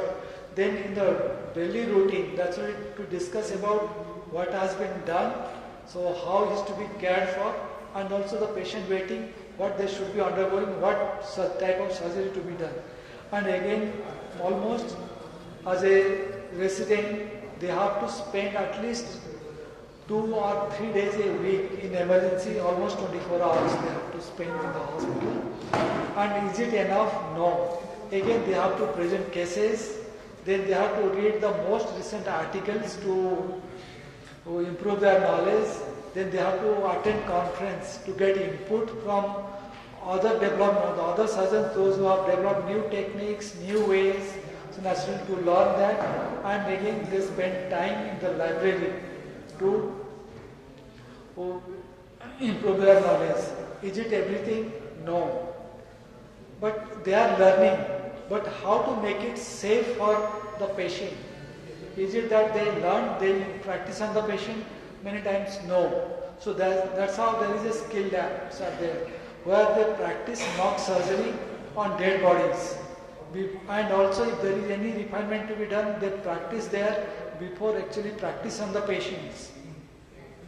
And library is the most valuable place for any plastic surgery, because each and every area it has become so vast, it is difficult to match what is not to acquire that much knowledge. Naturally, whatever, if any new subject comes or new patient comes, you have to think and read in that orientation so that we will help the patient. And again, most important and most complaining is our family. Because I remember I used to do emergencies, get less sleep time, and I was recently married, maybe 1 year before. Most difficult time for me was to remain awake while talking to my wife. So I would answer 1 or 2 questions, but third questions, I don't know what was asked, but I will say that I have not done patient's dressing, so I should be doing in the morning. And many times he felt fairly sick, got married to a nut. So this is how our training actually is so rigorous, and also it's very difficult time actually to find time for social work or hobbies, and whatever the hobbies I had or whatever I liking had, actually they got disappeared the moment I entered to surgical training, then plastic surgical training. Of course, after many years, now I'm trying hard to get into that. And is it end here? No. Then there are post-MCS ENB fellowships one has to do, because this has become mandatory by the association and also by the government also. You have to do additional training to get yourself, and you have to renew your license every 5 years, and also then you have to apply to jobs in different clinics, hospitals, so that you get. So naturally after 5.5 years of BBS, 3 years of general surgery, 3 years of plastic surgery, 4 years of bond service, 2 years of fellowship. Fellowship are the specialized fellowship, the place where the specialized work is done, one would like to work. But do you think that would make a plastic surgeon? I still doubt. No? Does it really end here? No, it doesn't end here, because there are now many more sub-specialties in plastic surgery. So naturally there are so many branches, it is difficult for one to practice. So naturally again we will spend few years of training in these areas. So to get more experience so that you can practice. And again I must say plastic surgery is a learning. Plastic learning is a lifelong journey. You continue to read till you stop your practice. Thank you everybody for listening our story, how we have become plastic surgeons. And we must say that plastic surgeons, they will listen you because their training has made them to listen to patients. They will always ask the patient. They will never ask the accompanying person with the patient, what is your the problem. So that is the best thing about plastic surgery. And the way plastic surgeon think, nobody else can think. And plastic surgeon will think the complications, what can go bad first, and how to mend that, and then plan accordingly what surgery to do. This is how. And they will always tailor-made the treatment to the patients, because all patients are not alike. Many will have difficulties, many will have problems, so they will design a treatment plan which is most suited for that person or patient. Thank you very much for patiently listening. And I must thank my most dear friends to have come and share their experience, because this is most important for us also, how you all are feeling. Because as a doctor, when you see you all, you will never share your feelings. But here at least it's open forum, you could share your feelings, and you could have a chance for that. And thank you for having faith in us, which is most desirable. Thank you. Thank you, everybody.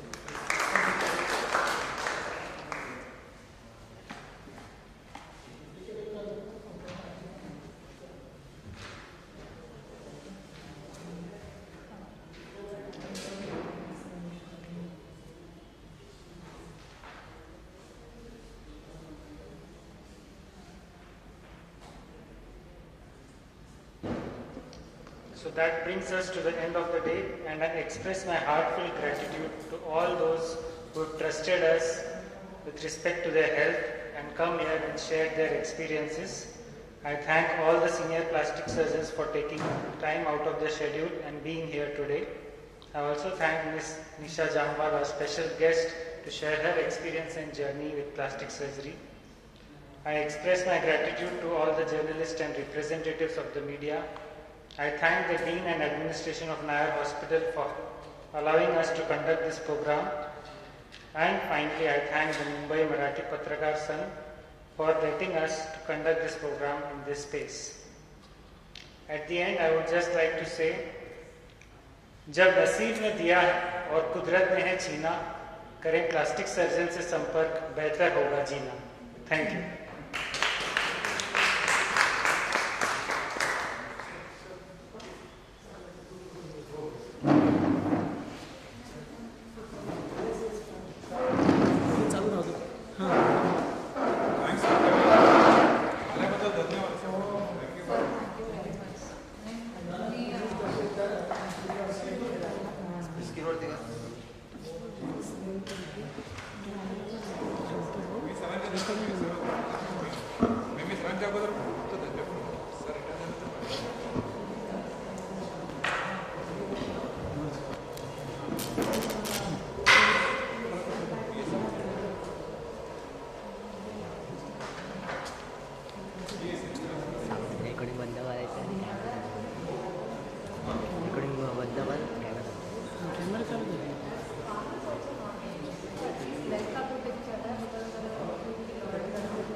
Okay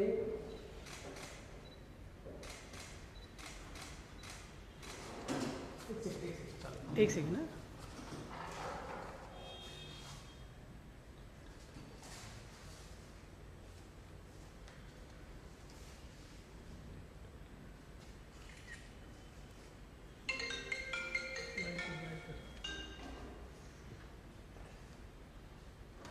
okay thank you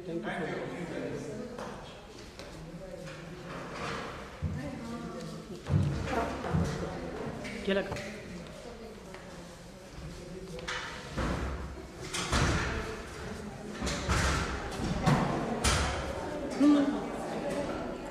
less पडेल बघ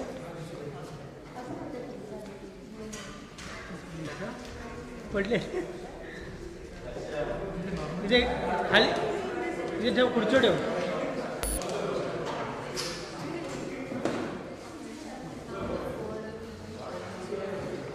हात राहू दे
हे करूँ बंद करूँ